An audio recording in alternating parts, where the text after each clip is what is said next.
ಸಮಸ್ತ ಕನ್ನಡಿಗರೆಲ್ಲರಿಗೂ ಮಂಜುನಾಥ್ ಜವಾಜಿ ಕಡೆಯಿಂದ ನಮಸ್ಕಾರಗಳನ್ನು ತಿಳಿಸ್ತಾ ಆತ್ಮೀಯ ಪೋಷಕರೇ, ಪಾಲಕರೇ ಹಾಗೂ ತಂದೆ ತಾಯಿಗಳೇ, ನಿಮಗೆ ಇವತ್ತಿನ ದಿನ ಈ ಕರ್ನಾಟಕ ಸರ್ಕಾರ ಸಮಾಜ ಕಲ್ಯಾಣ ಇಲಾಖೆ ಹಾಗೂ ಹಿಂದುಳಿದ ವರ್ಗಗಳ ಕಲ್ಯಾಣ ಇಲಾಖೆ ಅಡಿಯಲ್ಲಿ ಕಾರ್ಯನಿರ್ವಹಿಸುವಂತಹ ಕರ್ನಾಟಕ ವಸತಿ ಶಿಕ್ಷಣ ಸಂಸ್ಥೆಗಳ ಸಂಘದ ಅಡಿಯಲ್ಲಿ ಇವತ್ತಿನ ದಿನ ಏನು ಮೊರಾರ್ಜಿ ದೇಸಾಯಿ ವಸತಿ ಶಾಲೆಗಳಾಗಿರ್ಬೋದು, ಶ್ರೀಮತಿ ಇಂದಿರಾ ಗಾಂಧಿ ವಸತಿ ಶಾಲೆಗಳಾಗಿರ್ಬೋದು, ಹಾಗೆ ಕಿತ್ತೂರಾಣಿ ಚೆನ್ನಮ್ಮ ವಸತಿ ಶಾಲೆ, ಅಟಲ್ ಬಿಹಾರಿ ವಾಜಪೇಯಿ ವಸತಿ ಶಾಲೆ, ಏಕಲವ್ಯ ಮಾದರಿ ವಸತಿ ಶಾಲೆ, ಹಾಗೆ ಇನ್ನೂ ಅನೇಕ ರೀತಿಯಾಗಿರ್ತಕ್ಕಂತಹ ವಸತಿ ಶಾಲೆಗಳು ಈ ಒಂದು ಇಲಾಖೆಯ ಅಡಿಯಲ್ಲಿ ಕಾರ್ಯನಿರ್ವಹಿಸ್ತಾ ಇದ್ದು, ಪ್ರಸ್ತುತವಾಗಿ 2021-22ನೇ ಸಾಲಿಗೆ 6ನೇ ತರಗತಿ ಪ್ರವೇಶಕ್ಕೆ ಅರ್ಜಿಯನ್ನ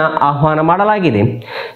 ಈ ಒಂದು ಮಾಹಿತಿಯನ್ನು ನಾನು ಕಳೆದ ಬಾರಿ ಲೈವ್ ನಲ್ಲಿ ನಿಮಗೆ ನಾನು ಹಂಚಿಕೊಂಡಿದ್ದೆ.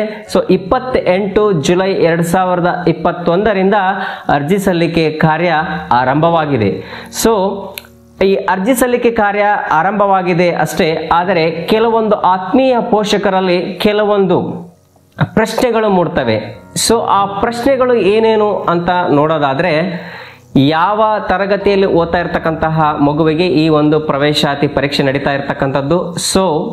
ಈ ಒಂದು ವರ್ಷ ಯಾಕೆ ಅಂತಂದ್ರೆ 2021-22ನೇ ಸಾಲಿಗೆ ಏನು 6ನೇ ತರಗತಿ ಆಲ್ರೆಡಿ ಓದ್ತಾ ಇದೆ ಆ ಮಗು ಅರ್ಜಿ ಸಲ್ಲಿಸಬೇಕಾ, ಅಥವಾ 5ನೇ ತರಗತಿಯಲ್ಲಿ ಓದ್ತಾ ಇರ್ತಕ್ಕಂತಹ ಮಗು ಅರ್ಜಿ ಸಲ್ಲಿಸಬೇಕಾ, ಈ ತರದ ಒಂದು ಪ್ರಶ್ನೆ.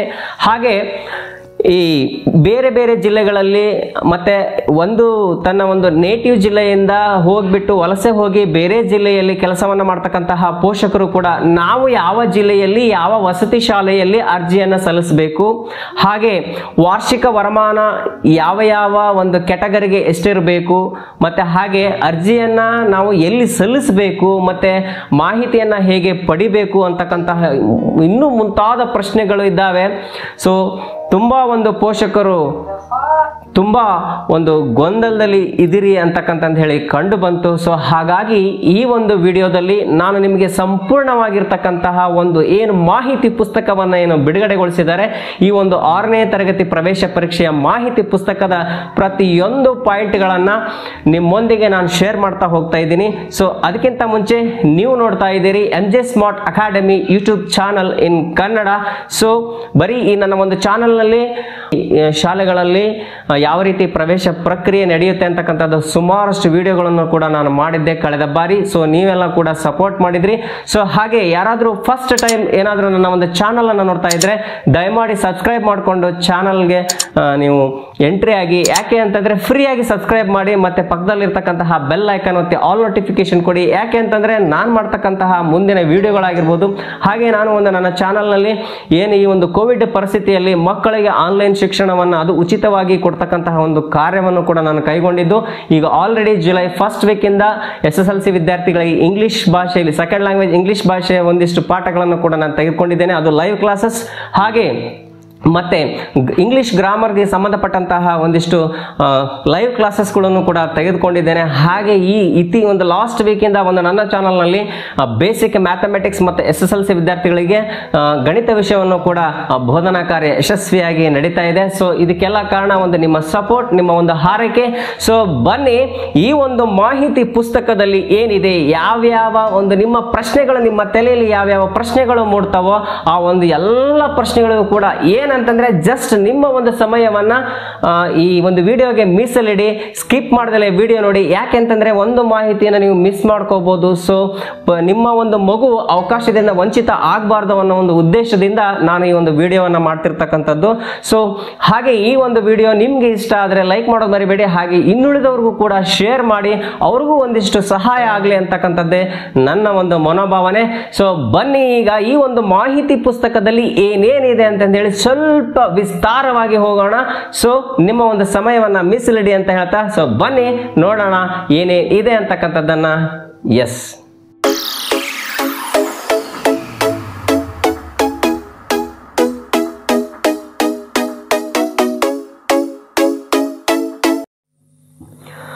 ಆದ್ಮೇಲೆ ನಾನು ಆಲ್ರೆಡಿ ನಿಮ್ಗೆ ಹೇಳಿದೆ, ಈ ಒಂದು ಕರ್ನಾಟಕ ಸರ್ಕಾರದಲ್ಲಿ ಕರ್ನಾಟಕ ವಸತಿ ಶಿಕ್ಷಣ ಸಂಸ್ಥೆಗಳ ಸಂಘದ ಅಡಿಯಲ್ಲಿ ಕಾರ್ಯನಿರ್ವಹಿಸುವಂತಹ ಮೊರಾರ್ಜಿ ದೇಸಾಯಿ ಮತ್ತು ಇನ್ನುಳಿದಂತಹ ವಸತಿ ಶಾಲೆಗಳಲ್ಲಿ 2021-22ನೇ ಸಾಲಿಗೆ ಅಂದರೆ ಈ ಶೈಕ್ಷಣಿಕ ವರ್ಷದಲ್ಲಿ 6ನೇ ತರಗತಿ ಪ್ರವೇಶಕ್ಕಾಗಿ ಯಾವ ರೀತಿ ಅರ್ಜಿ ಸಲ್ಲಿಕೆ ಮತ್ತು ಪ್ರವೇಶ ಪರೀಕ್ಷೆ ಹೇಗೆ ನಡೆಯುತ್ತೆ, ಹಾಗೆ ಈ ಒಂದು ದಾಖಲಾತಿಗೆ ಏನೇನೆಲ್ಲ ಮಾರ್ಗಸೂಚಿಗಳಿದ್ದಾವೆ ಅಂತಂದು ಹೇಳಿ ನೋಡೋಣ. ಸೊ ಈ ಒಂದು ಪ್ರವೇಶ ಪರೀಕ್ಷೆಯನ್ನು ನಡೆಸ್ತಕ್ಕಂತಹ ಜವಾಬ್ದಾರಿಯನ್ನು ಹೊತ್ಕೊಂಡಿರ್ತಕ್ಕಂಥದ್ದು ಕರ್ನಾಟಕ ಪರೀಕ್ಷಾ ಪ್ರಾಧಿಕಾರ, 18ನೇ ಅಡ್ಡರಸ್ತೆ, ಸಂಪಿಗೆ ರಸ್ತೆ, ಮಲ್ಲೇಶ್ವರಂ, ಬೆಂಗಳೂರು. ಇದನ್ನು ನಾವು ಕರ್ನಾಟಕ ಎಕ್ಸಾಮಿನೇಷನ್ ಅಥಾರಿಟಿ ಅಂತಾನೆ ಕರಿತೀವಿ. ಸೊ ಇಲ್ಲಿ ನೀವು ನೋಡ್ಬೋದು, ಇಲ್ಲಿ ಒಂದು ಮೇಲ್ ಅಡ್ರೆಸ್ ಮತ್ತು ಹಾಗೆ ವೆಬ್ಸೈಟ್ ಅಡ್ರೆಸ್ ಕೂಡ ಇದೆ. ಸೊ ನಿಮ್ಗೆ ಏನೆಲ್ಲ ಮಾಹಿತಿಗಳು ಬೇಕಿದ್ರೂ ಕೂಡ ಇನ್ನು ಅಡಿಷನಲ್ ಆಗಿ ಈ ಒಂದು ವೆಬ್ಸೈಟ್ಗೆ ವಿಸಿಟ್ ಮಾಡಿದ್ರೆ ನಿಮಗೆ ಒಂದು ಮಾಹಿತಿಗಳು ಸಿಗುತ್ತೆ. ಸೊ ಹಾಗೆ ಇಲ್ಲಿ ಒಂದು ಸಹಾಯವಾಣಿಯನ್ನು ಕೊಟ್ಟಿದ್ದಾರೆ, ಮೊಬೈಲ್ ನಂಬರ್ 08023460460 ಅಂತಂದು ಹೇಳಿ. ಸೊ ನೀವು ಯಾವಾಗ ಅವರಿಗೆ ಕರೆ ಮಾಡಬೇಕಪ್ಪ ಅಂತಂದರೆ ಬೆಳಗ್ಗೆ 9:30ರಿಂದ ಸಂಜೆ 6 ಗಂಟೆಯ ಒಳಗೆ ನೀವು ಅವರಿಗೆ ಕರೆ ಮಾಡಿ ನಿಮ್ಮ ಒಂದು ಗೊಂದಲಗಳಿಗೆ ನೀವು ಉತ್ತರಗಳನ್ನು ಪಡಿಬೇಕಾಗುತ್ತೆ. ಸೊ ಹಾಗೆ ನಿಮಗೆ ನಮ್ಮ ಒಂದು ಏನು ಕರ್ನಾಟಕ ವಸತಿ ಶಿಕ್ಷಣ ಸಂಸ್ಥೆಗಳ ಸಂಘ ಏನು ಅಂತಂದು ಹೇಳಿ ಎಲ್ಲ ನಿಮಗೆ ಆಲ್ರೆಡಿ ಗೊತ್ತಿದೆ ಅಂತ ನಾನು ಅನ್ಕೋತೀನಿ. ಸೊ ಬನ್ನಿ, ಈಗ ಇಲ್ಲಿ ಒಂದು ಸಂಕ್ಷಿಪ್ತ ಮಾಹಿತಿ ಇದೆ. ಏನು ಸಂಕ್ಷಿಪ್ತ ಮಾಹಿತಿ ಅಂತಂದರೆ, ಈಗ ಅಭ್ಯರ್ಥಿಯು ರಾಜ್ಯದಲ್ಲಿರುವ ಕರ್ನಾಟಕ ವಸತಿ ಶಿಕ್ಷಣ ಸಂಸ್ಥೆಗಳ ಸಂಘದ ವ್ಯಾಪ್ತಿಯಲ್ಲಿರುವ ಯಾವುದೇ ವಸತಿ ಶಾಲೆ ಅಥವಾ ಕಾಲೇಜಿನಿಂದ ಈ ಒಂದು ಅರ್ಜಿಯನ್ನು ಸಲ್ಲಿಸಬಹುದಾಗಿದೆ. ಹಾಗೆ ಎರಡನೇದಾಗಿ, ಅಭ್ಯರ್ಥಿಯು ಮೊದಲು ತನ್ನ ಸ್ಯಾಟ್ಸ್ ಸಂಖ್ಯೆಯನ್ನು ತಾನು ಓದುತ್ತಿರುವ ಶಾಲೆಯಿಂದ ಪಡೆದು, ಸ್ಯಾಟ್ STS ನಂಬರ್ ಅಂತಂದು ಹೇಳಿ ಒಂದು ಇರುತ್ತೆ. ಸೊ ಆ ಒಂದು ಶಾಲೆಯಿಂದ ಪಡೆದು ನಂತರ ಒಂದು ಏನು ಕ್ರೈಸ್ ಅಂತ ಏನು ಕರಿತೀವಿ, ಕರ್ನಾಟಕ ವಸತಿ ಶಿಕ್ಷಣ ಸಂಸ್ಥೆಗಳ ಸಂಘದ ವ್ಯಾಪ್ತಿಯಲ್ಲಿರುವ ಯಾವುದೇ ವಸತಿ ಶಾಲೆಯ ಮೂಲಕ ನೀವು ಅರ್ಜಿಯನ್ನು ಸಲ್ಲಿಸಬಹುದಾಗಿದೆ. ಇಟ್ ಮೀನ್ಸ್ ನೀವೇನಾದರೂ ಹಾವೇರಿಯವರಾಗಿದ್ದು, ನಿಮ್ಮ ಸ್ವಂತ ಜಿಲ್ಲೆ ಹಾವೇರಿ ಆಗಿದ್ದು, ನೀವೇನಾದರೂ ಬೆಂಗಳೂರಲ್ಲಿ ಏನಾದರೂ ಕೆಲಸಕ್ಕೆ ಹೋಗಿದ್ರೆ, ಸೊ ನಿಮ್ಮ ಮಗು ಅಲ್ಲೇ ಏನಾದರೂ ಇದ್ದರೆ, ಸೊ ನೀವು ಅಲ್ಲಿಂದನೇ ಕೂಡ ಈ ಒಂದು ಅಲ್ಲಿ ಹತ್ತಿರದಲ್ಲಿರ್ತಕ್ಕಂತಹ ಯಾವುದಾದ್ರೂ ಒಂದು ವಸತಿ ಶಾಲೆಯನ್ನು ಸಂಪರ್ಕ ಮಾಡಿ ನೀವು ಅಲ್ಲಿನೇ ನೀವು ಅರ್ಜಿಯನ್ನು ಸಲ್ಲಿಸಬೇಕಾಗುತ್ತೆ. ಬಟ್ ಆದರೆ ಆ ಮಗು ಓದ್ತಾ ಇರತಕ್ಕಂತಹ ಶಾಲೆಯಿಂದ ನೀವು ದೃಢೀಕರಣವನ್ನು ತೆಗೆದುಕೊಳ್ಬೇಕಾಗುತ್ತೆ ಅಂತಕ್ಕಂಥದ್ದು. ಸೊ ಹಾಗೆ ಈ ಮೂರನೇದಲ್ಲಿ ನೋಡೋದಾದರೆ, ಪ್ರಾಧಿಕಾರದ ವೆಬ್ಸೈಟ್ ಇಲ್ಲಿ ಏನಿದೆ ನೀವು ನೋಡ್ಬೋದು. ಸೊ ಆ ಒಂದು ಲಿಂಕನ್ನು ಆಯ್ಕೆ ಮಾಡ್ಕೊಳ್ಬೇಕಾಗುತ್ತೆ. ಸೊ ಇಲ್ಲಿ ನೀವು ಸ್ವತಃ ನೀವು ಅರ್ಜಿ ಸಲ್ಲಿಸುವ ಅವಶ್ಯಕತೆ ಇಲ್ಲ. ಸೊ ಒಂದು ಕೆಲಸ ಏನು ಮಾಡಬೇಕಪ್ಪ ಅಂತಂದರೆ, ನೀವು ವಸತಿ ಶಾಲೆಯನ್ನು ಭೇಟಿ ಮಾಡಿ ಅಲ್ಲಿರ್ತಕ್ಕಂತಹ ಸಿಬ್ಬಂದಿ ವರ್ಗ ಹಾಗೂ ಪ್ರಾಂಶುಪಾಲರನ್ನು ನೀವು ಭೇಟಿ ಮಾಡಿದರೆ ನಿಮಗೆ ಸಂಪೂರ್ಣವಾದಂತಹ ಅದರ ಬಗ್ಗೆ ಮಾಹಿತಿ ಸಿಗುತ್ತೆ. ಸೊ ಹಾಗೆ ಅಭ್ಯರ್ಥಿಯು ತನ್ನ ಸ್ಯಾಟ್ಸ್ ಸಂಖ್ಯೆಯನ್ನು ನಮೂದಿಸಬೇಕಾಗುತ್ತೆ. ನಂತರ ಎಲ್ಲ ವಿವರಗಳನ್ನು ಕಂಪ್ಯೂಟರ್ ಪರದೆಯ ಮೇಲೆ ನೋಡಲು ಅವಕಾಶ ಇರುತ್ತದೆ. ಸೊ ನಿಮಗೆ ಈಗ ಆಲ್ರೆಡಿ ಏನಾದರೂ ನೀವು ವಸತಿ ಶಾಲೆಯನ್ನು ಭೇಟಿ ಮಾಡಿದರೆ, ಈಗ ಆಲ್ರೆಡಿ ನಿಮಗೆ ನಾನು ಕೂಡ ನನ್ನ ಒಂದು ವಿಡಿಯೋದ ಡಿಸ್ಕ್ರಿಪ್ಷನ್ನಲ್ಲಿ ಯಾವ ರೀತಿ ನೀವು ಅರ್ಜಿ ಫಾರ್ಮ್ ಒಂದು ನಮೂನೆಯನ್ನು ನಾನು ಶೇರ್ ಮಾಡಿರ್ತೀನಿ. ಸೊ ನೀವು ಆ ಲಿಂಕನ್ನು ಕ್ಲಿಕ್ ಮಾಡೋದ್ರ ಮೂಲಕ ನೀವು ಅದನ್ನು ಡೌನ್ಲೋಡ್ ಮಾಡಿಕೊಂಡು ಬೇರೆ ಏನಾದರೂ ಜೆರಾಕ್ಸ್ ಸೆಂಟ್ರಿಗೆ ಹೋಗಿ ನೀವು ಜೆರಾಕ್ಸ್ ಹಾಕ್ಸ್ಕೊಂಡ್ರೆ ಅಥವಾ ಪ್ರಿಂಟ್ ತಗೊಂಡು ನೀವು ಅದನ್ನು ಫಿಲ್ ಮಾಡಬೇಕಾಗತ್ತೆ. ಸೊ ಅಲ್ಲಿ ಒಂದಿಷ್ಟು ಮಾಹಿತಿಯನ್ನು ನೀವು ಫಿಲ್ ಮಾಡಲೇಬೇಕು.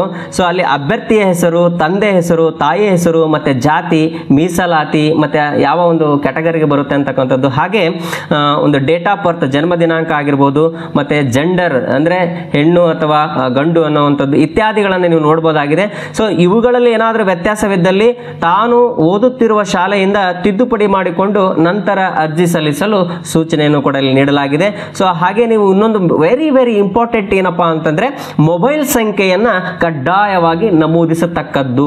ನೀವು ಯಾವಾಗಲೂ ನೀವು ಏನು ನಿಮ್ಮ ಒಂದು ಅದು ಯಾವಾಗಲೂ ಆನ್ ಇರಬೇಕು, ಆ ಥರದ್ದು ಒಂದು ಮೊಬೈಲ್ ನಂಬರನ್ನು ಕೊಡಬೇಕಾಗುತ್ತೆ. ಯಾಕೆ ಅಂತಂದರೆ ಮುಂದೆ ನಡೀತಕ್ಕಂತಹ ಏನೇ ಒಂದು ವಿಚಾರ ವಿನಿಮಯಗಳನ್ನು ಈ ಒಂದು ಇಲಾಖೆ ನಿಮಗೆ ಮೆಸೇಜ್ಗಳ ಮೂಲಕ ತಿಳಿಸುತ್ತೆ ಅಂತಕ್ಕಂಥದ್ದು. ಹಾಗೆ ವಿಶೇಷ ವರ್ಗಕ್ಕೆ ಸೇರಿದವರಾಗಿದ್ದಲ್ಲಿ ನೋಡಿ, 7ನೇದನ್ನು ತುಂಬ ಗಮನಿಸಿ, ಸಂಬಂಧಿಸಿದ ಸಕ್ಷಮ ಪ್ರಾಧಿಕಾರದಿಂದ ಪಡೆದ ಮೂಲ ದಾಖಲೆಗಳನ್ನು ಅರ್ಜಿ ಸಲ್ಲಿಸುವ ಸಮಯದಲ್ಲಿ ಶಾಲೆಯ ಪ್ರಿನ್ಸಿಪಾಲರ್ಗೆ ತೋರಿಸಬೇಕಾಗುತ್ತೆ ಮತ್ತು ಅವುಗಳ ಒಂದು ಜೆರಾಕ್ಸ್ ಪ್ರತಿ. ಸೊ ಇನ್ನು ಇದು ನಿಮಗೆ ಸಂಕ್ಷಿಪ್ತ ಮಾಹಿತಿ, ನಿಮಗೆ ಪೂರ್ತಿ ಡೀಟೇಲ್ ಕೊಡ್ತಾ ಹೋಗಿ. ಸೊ ಹಾಗೆ ವಸತಿ ಶಾಲೆಗಳ ಆಯ್ಕೆಯನ್ನು ಆದ್ಯತಾ ಕ್ರಮದಲ್ಲಿ ನಮೂದಿಸುವ ಕುರಿತು ಆನ್ಲೈನ್ ಮೂಲಕ ಅರ್ಜಿ ಸಲ್ಲಿಸುವಾಗ ಯಾವ ಶಾಲೆಗಳಲ್ಲಿ ದಾಖಲಾತಿ ಬಯಸುತ್ತಾನೋ ಅಥವಾ ಬಯಸುತ್ತಾಳೋ ಅಂತಹ ಶಾಲೆಗಳನ್ನು ಆದ್ಯತಾ ಕ್ರಮದಲ್ಲಿ ಆಯ್ಕೆ ಮಾಡಿಕೊಳ್ಳಬೇಕಾಗುತ್ತೆ. ಸೊ ಆದ್ಯತಾ ಕ್ರಮದಲ್ಲಿ ದಾಖಲಿಸುವ ಶಾಲೆಗಳನ್ನು ಮಾತ್ರ ಹಂಚಿಕೆಗೆ ಪರಿಗಣಿಸಲಾಗುವುದು. ಸೊ ಈಗೇನು ನಿಮಗೆ ಇನ್ನು ಪರೀಕ್ಷೆ ಆಗಿ ಏನಾದರೂ ಒಂದು ವೇಳೆ ಸೆಲೆಕ್ಷನ್ ಚೆನ್ನಾಗಿ ಮಾರ್ಕ್ಸ್ ತಗೊಂಡಿದ್ರೆ ಅಥವಾ ಸೆಲೆಕ್ಷನ್ ಆಗೋದಕ್ಕೆ ಏನು ಮಾಡ್ತಾರೆ ಅಂತಂದರೆ, ಇಲ್ಲಿ ಈ 1, 2, 3, 4, 5 ಈ ಥರ ಆದ್ಯತಾ ಅಂದರೆ ನಿಮಗೆ ಯಾವ ಶಾಲೆ ಫಸ್ಟ್ ಪ್ರಿಫರೆನ್ಸ್, ಸೆಕೆಂಡ್, ಥರ್ಡ್ ಈ ಥರ ಆ ಜಿಲ್ಲೆಗಳಲ್ಲಿ ಎಷ್ಟು ವಸತಿ ಶಾಲೆಗಳು ಬರ್ತಾವೋ ಆ ಅಷ್ಟು ವಸತಿ ಶಾಲೆಗಳು ಕೂಡ ಪೂರ್ತಿ ನೀವು ಆದ್ಯತಾ ಕ್ರಮವನ್ನು ನಮೂದು ಮಾಡಬೇಕಾಗುತ್ತೆ. ಸೊ ಹಾಗೆ ಆ ಒಂದು ಕಾರಣದಿಂದ ಅಭ್ಯರ್ಥಿಗಳು ತಮ್ಮ ಸೀಟು ಹಂಚಿಕೆ ಅವಕಾಶವನ್ನು ಹೆಚ್ಚಿಸಿಕೊಳ್ಳಲು ತಮ್ಮ ಜಿಲ್ಲೆಯಲ್ಲಿರುವ ಕ್ರೈಸ್ನ ಎಲ್ಲ ವಸತಿ ಶಾಲೆಗಳನ್ನು ಆದ್ಯತಾ ಕ್ರಮದಲ್ಲಿ ನಮೂದು ಮಾಡ್ತಕ್ಕಂಥದ್ದು. ಹಾಗೆ ಪ್ರವೇಶ ಪರೀಕ್ಷೆಯಲ್ಲಿ ಗಳಿಸಿದ ಮೆರಿಟ್ ಮತ್ತು ಮೀಸಲಾತಿ ಹಾಗೂ ಅಭ್ಯರ್ಥಿಗಳು ಪ್ರವೇಶಾತಿಗಾಗಿ ನಮೂದಿಸಿರುವ ಶಾಲೆಗಳ ಆದ್ಯತಾ ಕ್ರಮದ ಆಧಾರದ ಮೇಲೆ ಕಂಪ್ಯೂಟರೈಸ್ಡ್ ಆಟೋ ಸೆಲೆಕ್ಷನ್ ಅಂದರೆ ಇಟ್ ಈಸ್ ಕಂಪ್ಲೀಟ್ಲಿ ಒಂದು ಸಿಸ್ಟಮ್ ಮಾಡ್ತಕ್ಕಂಥದ್ದು. ಕಂಪ್ಯೂಟರೈಸ್ಡ್ ಅಂದರೆ ಯಾವ್ಯಾವ ವಿದ್ಯಾರ್ಥಿಗೆ ಅರ್ಹನಾಗಿರ್ತಾನೋ ಆ ಮೀಸಲಾತಿಗೆ ತಕ್ಕಂತೆ ಆ ಮೆರಿಟ್ ಆಧಾರದ ಮೇಲೆ ಇಲ್ಲಿ ಆಟೋಮೆಟಿಕ್ ಆಗಿ ಒಂದು ಕಂಪ್ಯೂಟರೈಸ್ಡ್ ಸೆಲೆಕ್ಷನ್ ನಡೆಯೋದ್ರಿಂದ ಇಲ್ಲಿ ಯಾವುದೇ ರೀತಿಯಾಗಿರ್ತಕ್ಕಂತಹ ನಿಮ್ಮ ಒಂದು ಗೊಂದಲದ ಪ್ರಶ್ನೆಗಳಿಗೆ ಇದು ಉತ್ತರ ಅಂತಾನೆ ನಾನು ನಿಮಗೆ ಹೇಳ್ತೀನಿ. ಸೊ ಹಾಗೆ ಇನ್ನೊಂದು ಹೇಳೋದಾದ್ರೆ ಪೋಷಕರ ಗಮನಕ್ಕೆ ಏನಪ್ಪಾ ಅಂತಂದ್ರೆ ಅಭ್ಯರ್ಥಿಗಳ ಪೋಷಕರು ತಮ್ಮ ಜಿಲ್ಲೆಯಲ್ಲಿನ ಕರ್ನಾಟಕ ವಸತಿ ಶಿಕ್ಷಣ ಸಂಸ್ಥೆಗಳ ಸಂಘದ ವ್ಯಾಪ್ತಿಯಲ್ಲಿರುವ ಶಾಲೆಗಳ ವಿವರಗಳನ್ನು ಪಡೆದುಕೊಂಡು ತಮ್ಮ ಮಕ್ಕಳನ್ನು ಯಾವ ಶಾಲೆಗೆ ಸೇರಿಸಬೇಕು ಎಂಬುದನ್ನು ತೀರ್ಮಾನಿಸಿ ಆದ್ಯತಾ ಕ್ರಮದಲ್ಲಿ ನಮೂದಿಸಬೇಕಾಗುತ್ತೆ. ಈ ಮೇಲಿನ ಅಂಶಗಳನ್ನು ಅಂತಂದ್ರೆ ಡಿಕ್ಲರೇಷನ್ ನೀಡುವ ಮೊದಲು ಈಗ ಆಲ್ರೆಡಿ ನೀವು ಯಾವುದಾದ್ರೂ ಒಂದು ವಸತಿ ಶಾಲೆಗೆ ಹೋಗಿ ನೀವು ಒಂದು ಅಪ್ಲಿಕೇಶನ್ ಫಾರ್ಮೆಟ್ ಅನ್ನು ಫಿಲ್ ಮಾಡಿಕೊಂಡು ಅದಕ್ಕೆ ಬೇಕಾಗಿರ್ತಕ್ಕಂತಹ ದಾಖಲೆಗಳನ್ನು ಕೂಡ ತೆಗೆದುಕೊಂಡು ಹೋಗಿದ್ದೀರಿ. ಸೊ ಆವಾಗ ನೀವು ಒಂದು ರೌಂಡು ಅಲ್ಲಿ ಕನ್ಫರ್ಮ್ ಮಾಡ್ಕೊಳ್ಳೋಕ್ಕಿಂತ ಮುಂಚೆ ಡಿಕ್ಲರೇಷನ್ ಕೊಡೋದಕ್ಕಿಂತ ಮುಂಚೆ ನೀವು ಭರ್ತಿ ಮಾಡಿರ್ತಕ್ಕಂತಹ ಮಾಹಿತಿ ಸರಿಯಾಗಿದೆಯೋ ಇಲ್ಲೋ ಅಂತಕ್ಕಂಥದ್ದನ್ನು ಒಂದೊಮ್ಮೆ ಖಾತ್ರಿಪಡಿಸಿಕೊಳ್ಳಬೇಕಾಗುತ್ತೆ. ಸೊ ಹಾಗೆ ಇಲ್ಲಿ ಇನ್ನೊಂದು ನಾನು ನಿಮಗೆ ಈಗ ಅಂದರೆ ಲಾಸ್ಟ್ ಇಯರಿಂದನೂ ಕೂಡ ಯಾವ್ಯಾವ ರೀತಿ ತೊಂದರೆಗಳಾಗಿದ್ದಾವೆ ಅಂತಕ್ಕಂಥದ್ದನ್ನು ನಿಮಗೆ ಮುಖ್ಯವಾಗಿ ಹೇಳೋದಾದರೆ ನೀವು ಏನು STS ನಂಬರನ್ನು ಏನು ಕೊಟ್ಟಿರ್ತೀರಿ ಆ ಮಗುವಿನ ವಿದ್ಯಾರ್ಥಿಯ STS ಏನು ಸ್ಯಾಟ್ಸ್ ಸಂಖ್ಯೆ ಅಂತೇನೆ ಕರಿತೀವಿ ಆ ಸ್ಯಾಟ್ಸ್ ಸಂಖ್ಯೆಯನ್ನು ನಾವು ಏನಾದರೂ ಸಿಸ್ಟಮ್ ಅಲ್ಲಿ ಹಾಕಿದಾಗ ಆಟೋಮೆಟಿಕ್ ಆಗಿ ಅವನ ಅಲ್ಲಿರ್ತಕ್ಕಂತಹ ಡಾಟಾ ಆಸ್ ಇಟ್ ಈಸ್ ಒಂದು ರೀಡೈರೆಕ್ಟ್ ಆಗೋದ್ರಿಂದ ಸೊ ಒಂದೊಮ್ಮೆ ನೀವು ತಿಳ್ಕೊಳ್ಳಿ ಇಲ್ಲಿ ಏನಾಗುತ್ತೆ ಅಂತಂದ್ರೆ STS ನಿಮ್ಮ ಮಗುವಿನ ಶಾಲಾ ದಾಖಲಾತಿಯಲ್ಲಿ ಯಾವುದೋ ಒಂದು ನಿಮ್ಮ ಒಂದು ಕ್ಯಾಟಗರಿ ಮಿಸ್ ಆಗಿರುತ್ತೆ.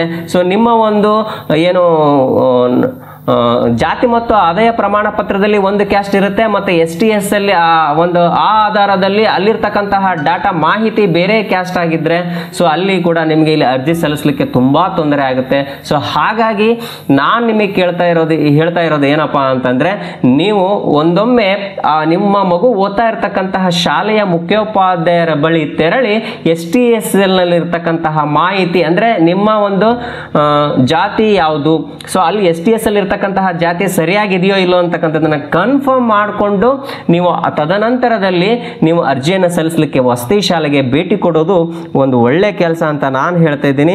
ಸೊ ಇದಾದ್ಮೇಲೆ ಏನಾಗುತ್ತೆ ಅಂತಂದ್ರೆ ಅಂತಿಮವಾಗಿ ಏನು ನೀವು ಆನ್ಲೈನ್ ಅರ್ಜಿ ಸಲ್ಲಿಕೆ ಆದ್ಮೇಲೆ ಒಂದು ಕಾಪಿ ಪ್ರಿಂಟ್ ಅನ್ನು ನಿಮಗೆ ಏನು ಅಕ್ನಾಲಜ್ಮೆಂಟ್ ಅಂತಂದು ಹೇಳಿ ಒಂದು ಪ್ರಾಂಶುಪಾಲರ ಸಹಿಯೊಂದಿಗೆ ನೀವು ಹಾಜರುಪಡಿಸಿ ಆಮೇಲೆ ಕೂಡ ನಿಮಗೂ ಕೂಡ ಒಂದು ಕಾಪಿ ಸಿಗುತ್ತೆ ಅಂತಕ್ಕಂಥದ್ದು. ಸೊ ಹಾಗೆ ಇಲ್ಲಿ ನೋಡ್ತಾ ಇರ್ಬೋದು ನಿಮಗೆ ಈ ಒಂದು ಮಾಹಿತಿ ಪುಸ್ತಕದಲ್ಲಿ ಏನೇನಿದೆ ಅಂತ ನೋಡೋದಾದ್ರೆ ಮೊದಲಿಗೆ ಪೀಠಿಕೆ ಇದೆ. ಹಾಗೆ ಎರಡನೇದಾಗಿ ಈ ಒಂದು ವಸತಿ ಶಾಲೆಗಳ 2021-22ನೇ ಸಾಲಿನ 6ನೇ ತರಗತಿ ದಾಖಲಾತಿಗೆ ನಡೆಸುವ ಪ್ರವೇಶ ಪರೀಕ್ಷೆ ಹಾಗೂ ಇತರ ಕಾರ್ಯಕ್ರಮಗಳ ವೇಳಾಪಟ್ಟಿ ವಿವರಗಳು ಕೂಡ ಇದೆ.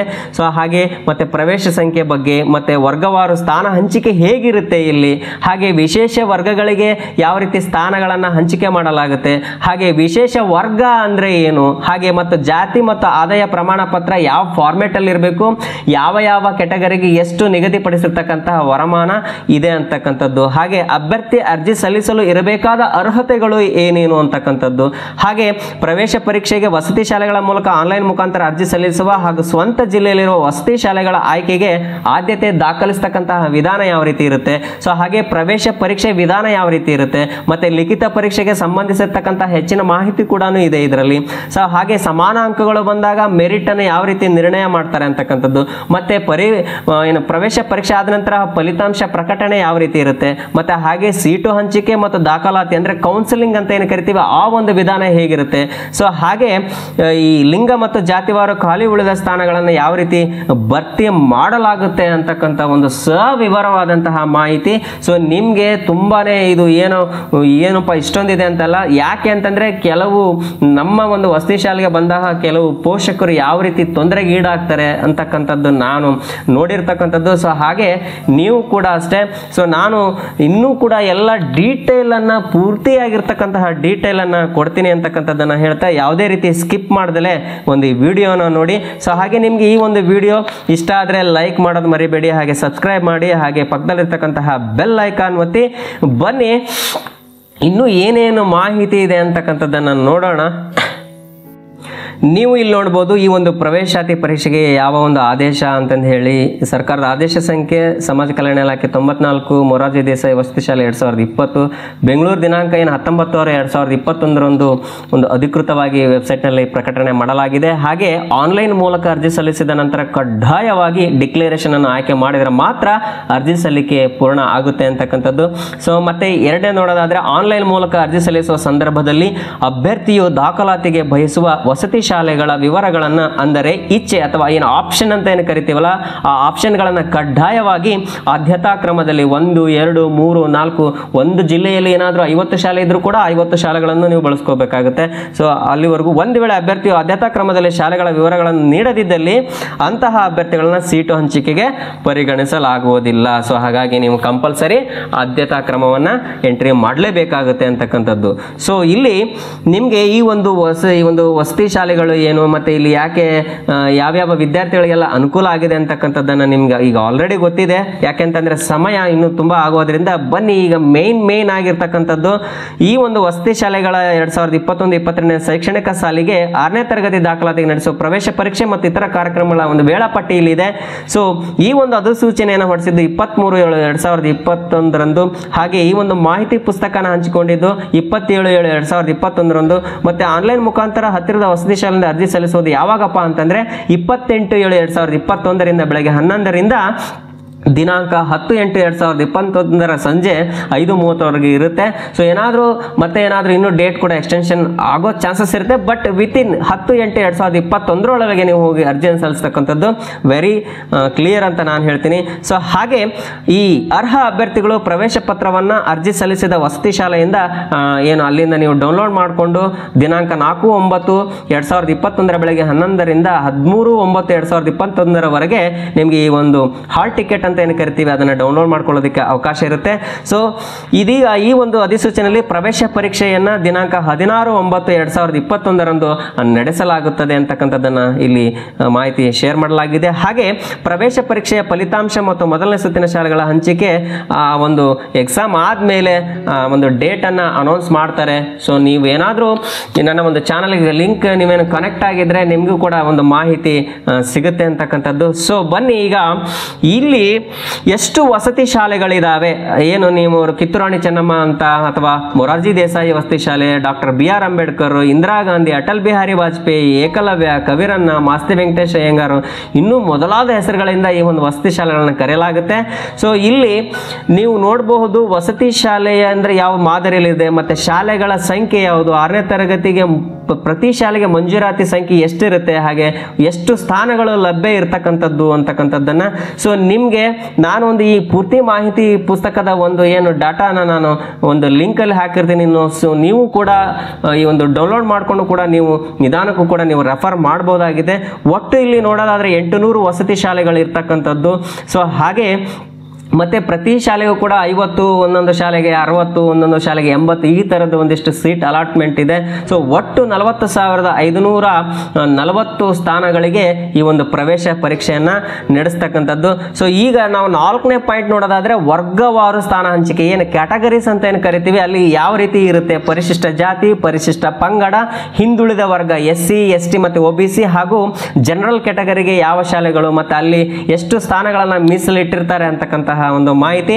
ಸೊ ಇಲ್ಲಿ ನೋಡಬಹುದು ನೀವು, ಇಲ್ಲಿ ಮೊದಲಿಗೆ ಸಮಾಜ ಕಲ್ಯಾಣ ಇಲಾಖೆಯಿಂದ ಅನುದಾನ ಅಂದ್ರೆ SC ವಸತಿ ಶಾಲೆಗಳು ಯಾವ ಇದಾವೆ ಅಂತಂದ್ರೆ ಅಲ್ಲಿ ಒಟ್ಟು SC ಅಂದ್ರೆ ಆ ಒಂದು ಕ್ಯಾಟಗರಿಗೆ ಆ ಶಾಲೆಗಳಲ್ಲಿ SC ಶಾಲೆಗಳಿಗೆ ಎಷ್ಟು SC ಸೀಟ್ ಎಷ್ಟು ಇರುತ್ತೆ ಅಂದ್ರೆ 38, ಅಲ್ಲಿ ಮತ್ತೆ ST ಸೀಟ್ಗಳು ಬಂದ್ಬಿಟ್ಟು 5, ಹಾಗೆ OBC ಅಂತ ಏನು ಕರಿತೀವಿ ಅದಕ್ಕೆ 7 ಸ್ಥಾನ, ಮತ್ತೆ ಅಲ್ಲಿ ಸಾಮಾನ್ಯ ಯಾವುದೇ GM ಸೀಟ್ಗಳಿರಲ್ಲ ಒಟ್ಟು 50, ಹಾಗೆ ಪರಿಶಿಷ್ಟ ವರ್ಗಗಳ ಅಂತ ಏನು ಕರಿತೀವಿ ನಾವು ST ST ಶಾಲೆಗಳಲ್ಲಿ SC ಒಂದು ಕ್ಯಾಟಗರಿಗೆ 5 ಸ್ಥಾನಗಳು, ಹಾಗೆ ST ಕ್ಯಾಟಗರಿಗೆ 38 ಸ್ಥಾನಗಳು, ಮತ್ತೆ ಆ ಒಂದು ಶಾಲೆಗಳಲ್ಲಿ ಹಿಂದುಳಿದ ವರ್ಗಕ್ಕೆ ಸೇರಿರ್ತಕ್ಕಂತಹ ಅಭ್ಯರ್ಥಿಗಳಿಗೆ 7 ಸ್ಥಾನಗಳು, ಹಾಗೆ ಒಟ್ಟು 50 ಸ್ಥಾನಗಳನ್ನು ಭರ್ತಿ ಮಾಡ್ತಕ್ಕಂಥದ್ದು. ಹಾಗೆ ಹಿಂದುಳಿದ ವರ್ಗಗಳ ಕಲ್ಯಾಣ ಇಲಾಖೆ ಅಂತ ಏನು ಕರಿತೀವಲ್ಲ, ಆ ಒಂದು OBC BCM ಅಂತ ಏನು ಕರಿತೀವಲ್ಲ, ಆ ಒಂದು ವಸತಿ ಶಾಲೆಗಳಲ್ಲಿ SC ಕ್ಯಾಟಗರಿಗೆ 7 ಸ್ಥಾನಗಳು, ಹಾಗೆ ST ಕ್ಯಾಟಗರಿಗೆ 5 ಸ್ಥಾನಗಳು, ಹಾಗೆ OBC ಅಥವಾ BCM ಅಂತ ಏನು ಕರಿತೀರಿ ಆ ಒಂದು 38 ಸ್ಥಾನಗಳಲ್ಲಿ ಮೀಸಲಾಗಿರುತ್ತೆ ಅಂತಕ್ಕಂಥದ್ದು. ಅಂದ್ರೆ ಒಟ್ಟು ಅಲ್ಲಿಗೆ 50 ಸ್ಥಾನಗಳಂತಾನೆ ಕರಿಬಹುದು. ಸೊ ಹಾಗೆ ಮತ್ತೆ ಶಿಕ್ಷಣ ಇಲಾಖೆಯಿಂದ ಒಂದು ಟ್ರಾನ್ಸ್ಫರ್ ಆಗಿ ಬಂದಿರತಕ್ಕಂತಹ ವಸತಿ ಶಾಲೆ ಏನು GM ಅಥವಾ ಏನು ಸಾಮಾನ್ಯ ವರ್ಗಕ್ಕೆ ಸೇರಿದಿರ್ತಕ್ಕಂತಹ ವಸತಿ ಶಾಲೆಗಳಲ್ಲಿ ಅಲ್ಲಿ SCಗೆ 8, ಹಾಗೆ STಗೆ 5, ಮತ್ತೆ OBCಗೆ 12, ಮತ್ತೆ GMಗೆ ಸೇರಿರ್ತಕ್ಕಂತಹ ಕ್ಯಾಟಗರಿ ಮಕ್ಕಳಿಗೆ 25 ಸ್ಥಾನಗಳು, ಹೀಗೆ ಒಟ್ಟು 50 ಸ್ಥಾನಗಳು ಇರ್ತಕ್ಕಂಥದ್ದು. ಸೊ ಹಾಗೆ ಏಕಲವ್ಯ ಮಾದರಿ ವಸತಿ ಶಾಲೆಗಳಲ್ಲಿ SCಗೆ 4, STಗೆ 54, ಹಾಗೆ OBCಗೆ 2, ಮತ್ತೆ ಅಲ್ಲಿ ಜನರಲ್ಗೆ ಏನು ಇಲ್ಲ ಅಂತಕ್ಕಂಥ ಒಟ್ಟು 60 ಸ್ಥಾನಗಳು. ಹಾಗೆ ಅಟಲ್ ಬಿಹಾರಿ ವಾಜಪೇಯಿ ವಸತಿ ಶಾಲೆಗಳಲ್ಲಿ, ಅದರಲ್ಲೂ ಪರಿಶಿಷ್ಟ ಜಾತಿ ಇಲಾಖೆಗೆ ಸೇರಿರ್ತಕ್ಕಂಥ ಏನು SCಗೆ ಸೇರಿರ್ತಕ್ಕಂಥ ವಸತಿ ಶಾಲೆಗಳಲ್ಲಿ ಒಟ್ಟು SCಗೆ 60, ಹಾಗೆ STಗೆ 8, OBCಗೆ 12, ಹೀಗೆ ಒಟ್ಟು 80 ಸ್ಥಾನಗಳನ್ನು ಅಲ್ಲಿ ಭರ್ತಿ ಮಾಡಲಾಗುತ್ತೆ. ಸೊ ಹಾಗೆ ಅಟಲ್ ಬಿಹಾರಿ ವಾಜಪೇಯಿ ವಸತಿ ಶಾಲೆಗಳು ST ಡಿಪಾರ್ಟ್ಮೆಂಟ್ಗೆ ಸೇರಿರ್ತಕ್ಕಂತಹ ವಸತಿ ಶಾಲೆಗಳಲ್ಲಿ SCಗೆ 8 ಸ್ಥಾನಗಳನ್ನ, ಹಾಗೆ STಗೆ 60 ಸ್ಥಾನಗಳನ್ನ, ಹಾಗೆ OBCಗೆ 12 ಸ್ಥಾನಗಳು, ಒಟ್ಟು 80 ಸ್ಥಾನಗಳನ್ನು ಅಲ್ಲಿ ಭರ್ತಿ ಮಾಡ್ತಕ್ಕಂಥದ್ದು. ಹಾಗೆ ಅಟಲ್ ಬಿಹಾರಿ ವಾಜಪೇಯಿ ವಸತಿ ಶಾಲೆಗಳು ಹಿಂದುಳಿದ ವರ್ಗಕ್ಕೆ ಸೇರ್ತಕ್ಕಂತಹ ಅಟಲ್ ಬಿಹಾರಿ ವಾಜಪೇಯಿ ವಸತಿ ಶಾಲೆಗಳಲ್ಲಿ 12 ಸ್ಥಾನಗಳನ್ನ SC ಕ್ಯಾಟಗರಿಗೆ, ಹಾಗೆ ST ಕ್ಯಾಟಗರಿಗೆ 8 ಸ್ಥಾನಗಳನ್ನ, ಹಾಗೆ OBCಗೆ 60 ಸ್ಥಾನಗಳನ್ನ, ಅಂದ್ರೆ ಒಟ್ಟು 80 ಸ್ಥಾನಗಳನ್ನ ಇಲ್ಲಿ ನಿಗದಿಪಡಿಸಲಾಗಿರುತ್ತೆ. ಹಾಗೆ ಇನ್ನೊಂದು ಮುಖ್ಯವಾದ ವಿಚಾರ ಏನಪ್ಪಾ ಅಂತಂದ್ರೆ, ಕರ್ನಾಟಕ ಸರ್ಕಾರ ಈ ಅಲೆಮಾರಿ ಜನಾಂಗಕ್ಕೆ ಅಂತಲೇ ಹೇಳಿ ಕೆಲವೊಂದಿಷ್ಟು ವಸತಿ ಶಾಲೆಗಳನ್ನು ತೆರೆದಿದೆ. ಸೊ ಅದರಲ್ಲೂ ಹಿಂದುಳಿದ ವರ್ಗಗಳ ಕಲ್ಯಾಣ ಇಲಾಖೆಯಿಂದ ಘೋಷಿಸಲಾಗಿರುವ ಅಲೆಮಾರಿ ವರ್ಗದ ಅಭ್ಯರ್ಥಿಗಳಿಗೆ ಅಲ್ಲಿ ಆ ಶಾಲೆಯಲ್ಲಿ 100% ಅಷ್ಟು ಪ್ರವೇಶ ಅಲ್ಲಿ ಸಿಗುತ್ತೆ ಅಂತಕ್ಕಂಥದ್ದು. ಹಾಗೆ ಶಿಕ್ಷಣ ಇಲಾಖೆಯಿಂದ ವರ್ಗಾವಣೆಗೊಂಡ 28 ವಸತಿ ಶಾಲೆಗಳಲ್ಲಿ ಸಾಮಾನ್ಯ ವರ್ಗಕ್ಕೆ ಸೇರಿದ ಅಂದರೆ GM ಕ್ಯಾಟಗರಿ ಅಂತ ಏನು ಕರಿತೀವಿ, ಅದರಲ್ಲಿ ಅಭ್ಯರ್ಥಿಗಳಿಗೆ 50% ಸ್ಥಾನಗಳನ್ನು ಹಂಚಿಕೆ ಮಾಡಲಾಗಿ, ಸಾಮಾನ್ಯ ವರ್ಗದ ಸ್ಥಾನಗಳಿಗೆ ಆದಾಯ ಪರಿಮಿತಿ ಇಲ್ಲದೆ ಎಲ್ಲ ವರ್ಗದ ವಿದ್ಯಾರ್ಥಿಗಳು ಅರ್ಜಿ ಸಲ್ಲಿಸಲು ಅರ್ಹರಿರ್ತಾರೆ. ಇಲ್ಲಿ ಯಾವುದೇ ರೀತಿಯಾಗಿರ್ತಕ್ಕಂತಹ ಇನ್ಕಮ್ ಲಿಮಿಟ್ ಇಲ್ಲ ಅಂತಕ್ಕಂಥದ್ದು. ಸೊ ಇಲ್ಲಿ ವಿಶೇಷ ವರ್ಗಗಳ ಒಂದು ಸ್ಥಾನ ಹಂಚಿಕೆ ಹೇಗಿರುತ್ತೆ ಅಂತ ನೋಡೋದಾದ್ರೆ, ಇಲ್ಲಿ ಆಶ್ರಮ ಶಾಲೆ ಅಂತ ಏನು ಆ ಒಂದು ಬರ್ತಕ್ಕಂಥ ವಸತಿ ಶಾಲೆಗಳಲ್ಲಿ 10% ಅಂದರೆ 50ಕ್ಕೆ 5, 60ಕ್ಕೆ 6, ಹಾಗೆ 80 ಸ್ಥಾನಗಳಿಗೆ 8, ಈ ಥರ 10% ಸ್ಥಾನಗಳನ್ನು ಕೊಡ್ತಕ್ಕಂಥದ್ದು. ಹಾಗೆ ಅಲೆಮಾರಿ, ಅರೆ ಅಲೆಮಾರಿ, ಸೂಕ್ಷ್ಮ, ಅತಿ ಸೂಕ್ಷ್ಮ ಅಂತಕ್ಕಂತಹ ಏನು ಒಂದಿಷ್ಟು ಕ್ಯಾಟಗರಿ ಬರುತ್ತಲ್ಲ, ಆ ಒಂದು ಕ್ಯಾಟಗರಿಗಳಿಗೆ ಅಲ್ಲಿ 10%. ಹಾಗೆ 51 ಸೀಟ್ಗಳಿರ್ತಕ್ಕಂಥದ್ರಲ್ಲಿ 5 ಸ್ಥಾನ, ಹಾಗೆ 60 ಬರ್ತಕ್ಕಂತಹ ಸ್ಥಾನಗಳಲ್ಲಿ 6 ಸ್ಥಾನ.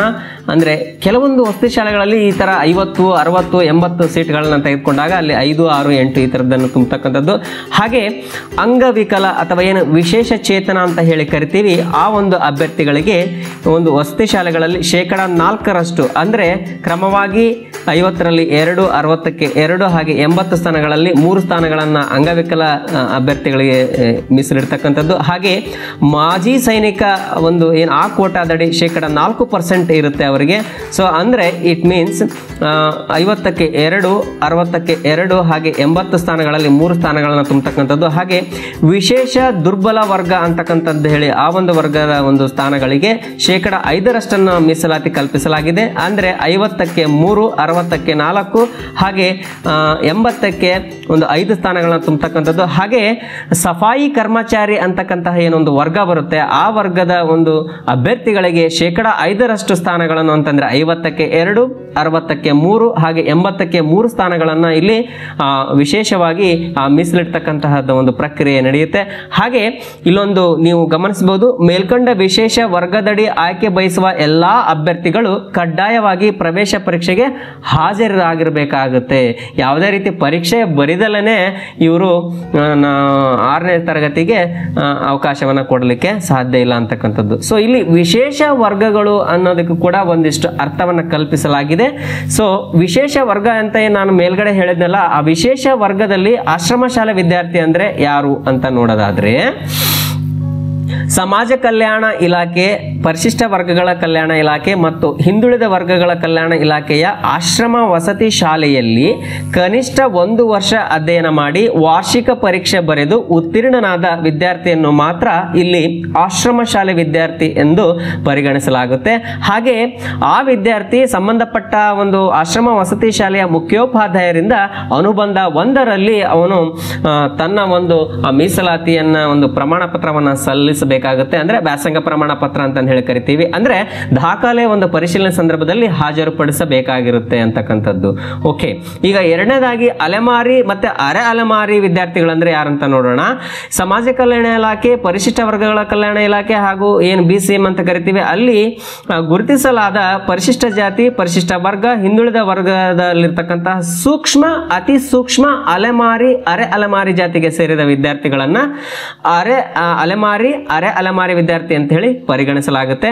ಸೊ ಇವರು ಕೂಡ ಸಂಬಂಧಪಟ್ಟ ಸಕ್ಷಮ ಪ್ರಾಧಿಕಾರದಿಂದ, ಅಂದ್ರೆ ಅಲೆಮಾರಿ, ಅರೆ ಅಲೆಮಾರಿ ವಿದ್ಯಾರ್ಥಿ ಅನ್ನೋದಕ್ಕೂ ಕೂಡ ಒಂದು ಜಾತಿ ಪ್ರಮಾಣ ಪತ್ರವನ್ನ ಸಲ್ಲಿಸಬೇಕಾಗುತ್ತೆ ಅಂತಕ್ಕಂಥದ್ದು. ಸೊ ಹಾಗೆ ದೈಹಿಕ ಅಂಗವಿಕಲ ಅಭ್ಯರ್ಥಿ ಅಥವಾ ಅಂಗವಿಕಲ ವ್ಯಕ್ತಿ ಅಂದ್ರೆ ಯಾರು ಅಂತಕ್ಕಂಥ, ಅಂದ್ರೆ ಇಲ್ಲಿ ವೈದ್ಯಕೀಯ ಪ್ರಾಧಿಕಾರವು ಪ್ರಮಾಣೀಕರಿಸಿರುವಂತೆ 40% ಕಡಿಮೆ ಇಲ್ಲದಂತೆ ಈ ಮುಂದಿನ ಯಾವುದೇ ಒಂದು ದೋಷದಿಂದ ಬಳಲುತ್ತಿರುವ ವ್ಯಕ್ತಿ. ಅಂದ್ರೆ ಇಂತಹ ಒಂದು ಏನು ಹೇಳ್ತೀವಿ ನಾವು, ಅದರಲ್ಲಿ ಯಾರ್ಯಾರು ಬರ್ತಾರೆ, ಮಂದ ದೃಷ್ಟಿ ಆಗಿರ್ಬೋದು, ವಾಸಿಯಾಗಿರುವ ಕುಷ್ಠರೋಗ ಇರ್ಬೋದು, ಏನು ಲೆಪ್ರಸಿ ಅಂತ ಹೇಳಿ ಕರಿತೀವಿ ಅವರು, ದೆನ್ ದುರ್ಬಲ ಅನ್ನೋ ಒಂದು ಶ್ರವಣ ಶಕ್ತಿನ ಹೊಂದಿರತಕ್ಕಂಥವ್ರು ಅಥವಾ ಚಲನ ಶಕ್ತಿ ಇಲ್ದಲೇ ಇರೋರನ್ನ ನಾವು ಇಲ್ಲಿ ದೈಹಿಕ ಅಂಗವಿಕಲ ಅಭ್ಯರ್ಥಿ ಅಥವಾ ವಿಶೇಷ ಚೇತನ ವಿದ್ಯಾರ್ಥಿ ಅಂತ ಹೇಳಿ ಕರಿತೀವಿ ನಾವು. ಸೊ ಹಾಗೆ ಮಾಜಿ ಸೈನಿಕರಿಗೆ ಮೀಸಲಾತಿ ಯಾವುದು ಅಂತಂದ್ರೆ ಭದ್ರತಾ ದಳ, ಸೇನಾಪಡೆಗಳಿಂದ ನಿಗದಿಪಡಿಸಲ್ಪಟ್ಟ ಪ್ರಾಧಿಕಾರದಿಂದ ಮಾಜಿ ಸೈನಿಕ ಪ್ರಮಾಣ ಪತ್ರವನ್ನು ಪಡೆದಿರುವ ಪೋಷಕರ ಪಾಲಕರ ಮಕ್ಕಳು ಮಾಜಿ ಸೈನಿಕ ಮೀಸಲಾತಿ ಅಡಿ ಅರ್ಜಿ ಸಲ್ಲಿಸಲು ಒಂದು ಅವಕಾಶವನ್ನ ನೀಡಲಾಗುತ್ತೆ ಮತ್ತು ಅವರು ಒಂದು ಪ್ರಮಾಣ ಪತ್ರವನ್ನು ಸಲ್ಲಿಸಬೇಕಾಗುತ್ತೆ ಅಂತ. ಮತ್ತೆ ಇಲ್ಲಿ ವಿಶೇಷ ದುರ್ಬಲ ವರ್ಗ ಅಂತಂದ್ರೆ ಯಾರು ಅಂತ ನೋಡೋದಾದ್ರೆ ದೇವದಾಸಿ ಆಗಿರ್ಬೋದು, HIV ಪೀಡಿತರಾಗಿರ್ಬೋದು, ಅಥವಾ ತಂದೆ ತಾಯಿ ಇಲ್ಲದ ಏಕಪೋಷಕ ಅಂದ್ರೆ ಸಿಂಗಲ್ ಪೇರೆಂಟ್ ಅಂತ ಹೇಳಿ ಕರಿತೀವಿ. ಇಲ್ಲಿ ತಾಯಿ ಇರಲ್ಲ, ತಂದೆ ಇರ್ತಾರೆ, ತಂದೆ ಇರಲ್ಲ, ತಾಯಿ ಇರ್ತಕ್ಕಂಥವ್ರು ಏನು ಅನಾಥ ಅಂತ ಏನು ಕರಿತೀವಿ, ಮತ್ತೆ ಸಿಂಗಲ್ ಪೇರೆಂಟ್ ಅಂತ ಕರಿತೀವಿ. ಅನಾಥ ಮತ್ತು ಬಾಲ ಕಾರ್ಮಿಕರ ಮಕ್ಕಳು ಹಾಗೂ ಯೋಜನಾ ನಿರಾಶ್ರಿತರು ಅಂದ್ರೆ ಇದು ಒಂದು ಕೋಟಾ ಬರುತ್ತೆ. ಇಲ್ಲಿ ಸಂಬಂಧಪಟ್ಟಂತಹ ಪ್ರಾಧಿಕಾರದಿಂದ ವಿಶೇಷ ದುರ್ಬಲ ವರ್ಗಕ್ಕೆ ಸೇರಿದ ದೃಢೀಕರಣ ಪ್ರಮಾಣ ಪತ್ರ ಪಡೆದಿರಬೇಕು. ಅಂದ್ರೆ ನಿಮಗೆ ಕೊನೆಯದಾಗಿ ಯಾವ್ಯಾವ ಪ್ರಮಾಣ ಪತ್ರ ಯಾವ ಫಾರ್ಮ್ಯಾಟ್ ಅಲ್ಲಿ ಇದೆ ಅಂತ ಹೇಳಿ ನಿಮಗೆ ಮುಂದೆ ನಾನು ಹೇಳ್ತಾ ಹೋಗ್ತೀನಿ. ಸೊ ಹಾಗೆ ಈ ಮೇಲ್ಕಂಡ ವಿಶೇಷ ದುರ್ಬಲ ವರ್ಗಕ್ಕೆ ದೃಢೀಕರಣ ಪತ್ರ ನೀಡಲು ಸರ್ಕಾರದಿಂದ ಅಧಿಕೃತವಾಗಿ ಯಾವುದೇ ಪ್ರಾಧಿಕಾರವನ್ನು ಘೋಷಿಸದಿದ್ದರೆ, ಒಂದು ವೇಳೆ ಯಾವುದೇ ಒಂದು ಪ್ರಾಧಿಕಾರ ಇಲ್ಲ, ಈ ಒಂದು ಸರ್ಟಿಫಿಕೇಟ್ ಕೊಡೋದಕ್ಕಿಲ್ಲ ಅಂತಂದ್ರೆ ಪ್ರಕಟಿಸಲಾಗಿರುವ ನಮೂನೆ 2ರಲ್ಲಿ, ನಮೂನೆ 2 ಕೊನೆಯಲ್ಲಿ ನಿಮಗೆ ಶೇರ್ ಮಾಡ್ತೀನಿ, ಆ 2ರಲ್ಲಿ ಕನಿಷ್ಠ ಗ್ರೂಪ್ B ದರ್ಜೆಯ ಅಧಿಕಾರಿಯಿಂದ, ಅಂತಂದ್ರೆ ನಾವು ಗೆಜೆಟೆಡ್ ಆಫೀಸರ್ಸ್ ಅಂತ ಹೇಳಿ ಕರಿತೀವಿ.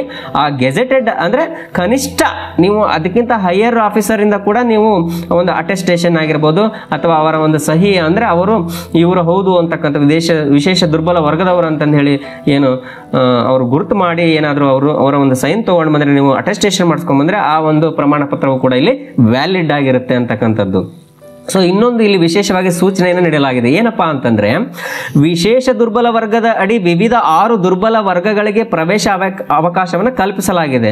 ಈ 6 ದುರ್ಬಲ ವರ್ಗಗಳಲ್ಲಿ ಯಾವ ಅಭ್ಯರ್ಥಿ ಹೆಚ್ಚು ಅಂಕ ಗಳಿಸಿರುತ್ತಾರೋ ಅಂತಂದ್ರೆ, ಈಗ ಆಲ್ಮೋಸ್ಟ್ ಆಲ್ ಈ 6 ದುರ್ಬಲ ವರ್ಗಗಳಲ್ಲಿ ಎಲ್ಲರಿಗೂ ಅಪ್ಲೈ ಮಾಡಿದವರಿಗೆ ಎಲ್ಲರಿಗೂ ಸೀಟ್ ಸಿಗುತ್ತೆ ಅಂತ ಹೇಳಂಗಿಲ್ಲ. ಯಾರು ಆ ವರ್ಗದಲ್ಲಿ ಅರ್ಜಿಯನ್ನು ಸಲ್ಲಿಸಿದ್ದು ಅದರಲ್ಲೂ ಕೂಡ ಮೆರಿಟ್ ಯಾರ್ದು ಹೈಯೆಸ್ಟ್ ಅಂಕ ಇರುತ್ತೋ ಸೊ ಅವರಿಗೆ ನಾವು ಇಲ್ಲಿ ಒಂದು ಅರ್ಹತೆಯನ್ನ ಅಥವಾ ಒಂದು ಸ್ಥಳಾವಕಾಶವನ್ನ ಕೊಡುವಂಥದ್ದು ಅಂತಕ್ಕಂಥದ್ದು ಹೇಳಿ. ಹಾಗೆ ಈ 6 ವರ್ಗಗಳ ನಡುವೆ ಒಳ ಆಂತರಿಕ ಮೀಸಲಾತಿಯನ್ನು ಅನುಸರಿಸಲಾಗುವುದಿಲ್ಲ. ಏನು ಈ ಒಳ ಆಂತರಿಕ ಮೀಸಲಾತಿ ಅಂತ ಏನು ಕರಿತೀವಿ, ಸೊ ಆ ಒಂದು ಇಲ್ಲಿ ಪ್ರಕ್ರಿಯೆ ನಡೆಯೋದಿಲ್ಲ ಅಂತಕ್ಕಂಥದ್ದು. ಹಾಗೆ ಸಫಾಯಿ ಕರ್ಮಚಾರಿ ಅಂದ್ರೆ ಯಾರು ಅಂತಕ್ಕಂಥದ್ದು. ಈ ಸಫಾಯಿ ಕರ್ಮಚಾರಿ ಅಂದ್ರೆ ಸರ್ಕಾರ ನಿಗದಿಪಡಿಸಿರುವ ನಿಯಮಾನುಸಾರವಾಗಿ ಸಂಬಂಧಪಟ್ಟ ಪಟ್ಟಣ ಪಂಚಾಯಿತಿ, ನಗರಸಭೆ, ಮಹಾನಗರ ಪಾಲಿಕೆಯ ಮುಖ್ಯ ಅಧಿಕಾರಿ, ಪೌರಾಯುಕ್ತರು, ಅವರಿಂದ ನಿಗದಿತ ನಮೂನೆಯಲ್ಲಿ ಸಫಾಯಿ ಕರ್ಮಚಾರಿಯಾಗಿ ಕೆಲಸ ಮಾಡ್ತಿರೋರು ಅವರಿಂದ ಒಂದು ಪ್ರಮಾಣ ಪತ್ರವನ್ನ ಪಡೆದಿರಬೇಕಾಗಿರುತ್ತೆ ಅಂತಕ್ಕಂಥದ್ದು. ಹಾಗೆ ಇನ್ನೊಂದು ವಿಶೇಷವಾಗಿ ಕಳೆದ ಒಂದಿಷ್ಟು ವರ್ಷಗಳಿಂದ ಇಲ್ಲಿ ನಮ್ಮ ಒಂದು ವಸತಿ ಶಾಲೆಗಳಲ್ಲಿ ಈ ರೈತರ ಆತ್ಮಹತ್ಯೆ ಅಂತಕ್ಕಂಥದ್ದು, ಅಂದ್ರೆ ಆತ್ಮಹತ್ಯೆ ಮಾಡಿಕೊಂಡ ರೈತ ಕುಟುಂಬದ ವಿದ್ಯಾರ್ಥಿಗಳಿಗೂ ಕೂಡ ಒಂದು ಸುವರ್ಣ ಅವಕಾಶವನ್ನ ನಮ್ಮ ಒಂದು ಕರ್ನಾಟಕ ಸರ್ಕಾರ ನೀಡಿರ್ತಕ್ಕಂಥದ್ದು. ಅಂದ್ರೆ ಯಾವುದೇ ವಸತಿ ಶಾಲೆಯಲ್ಲಿ ಖಾಲಿ ಇರುವ ಸ್ಥಾನಕ್ಕೆ ನೇರವಾಗಿ ಒಂದು ಪ್ರವೇಶವನ್ನು ಕಲ್ಪಿಸಲಾಗುವುದು ಅಂತಕ್ಕಂಥದ್ದು. ಅಂದರೆ ಪ್ರವೇಶ ಪ್ರಕ್ರಿಯೆ ಮುಕ್ತಾಯಗೊಂಡ ತರುವಾಯ ಯಾವುದೇ ಸಂದರ್ಭದಲ್ಲಿ, ಅಂದರೆ ಆಲ್ಮೋಸ್ಟ್ ಆಲ್ ಈಗ ಒಂದು ಅಪ್ಲಿಕೇಶನ್ ಕಾಲ್ ಆಗಿದೆ, ಪರೀಕ್ಷೆ ಆಯಿತು, ಎಲ್ಲ ಆಯಿತು,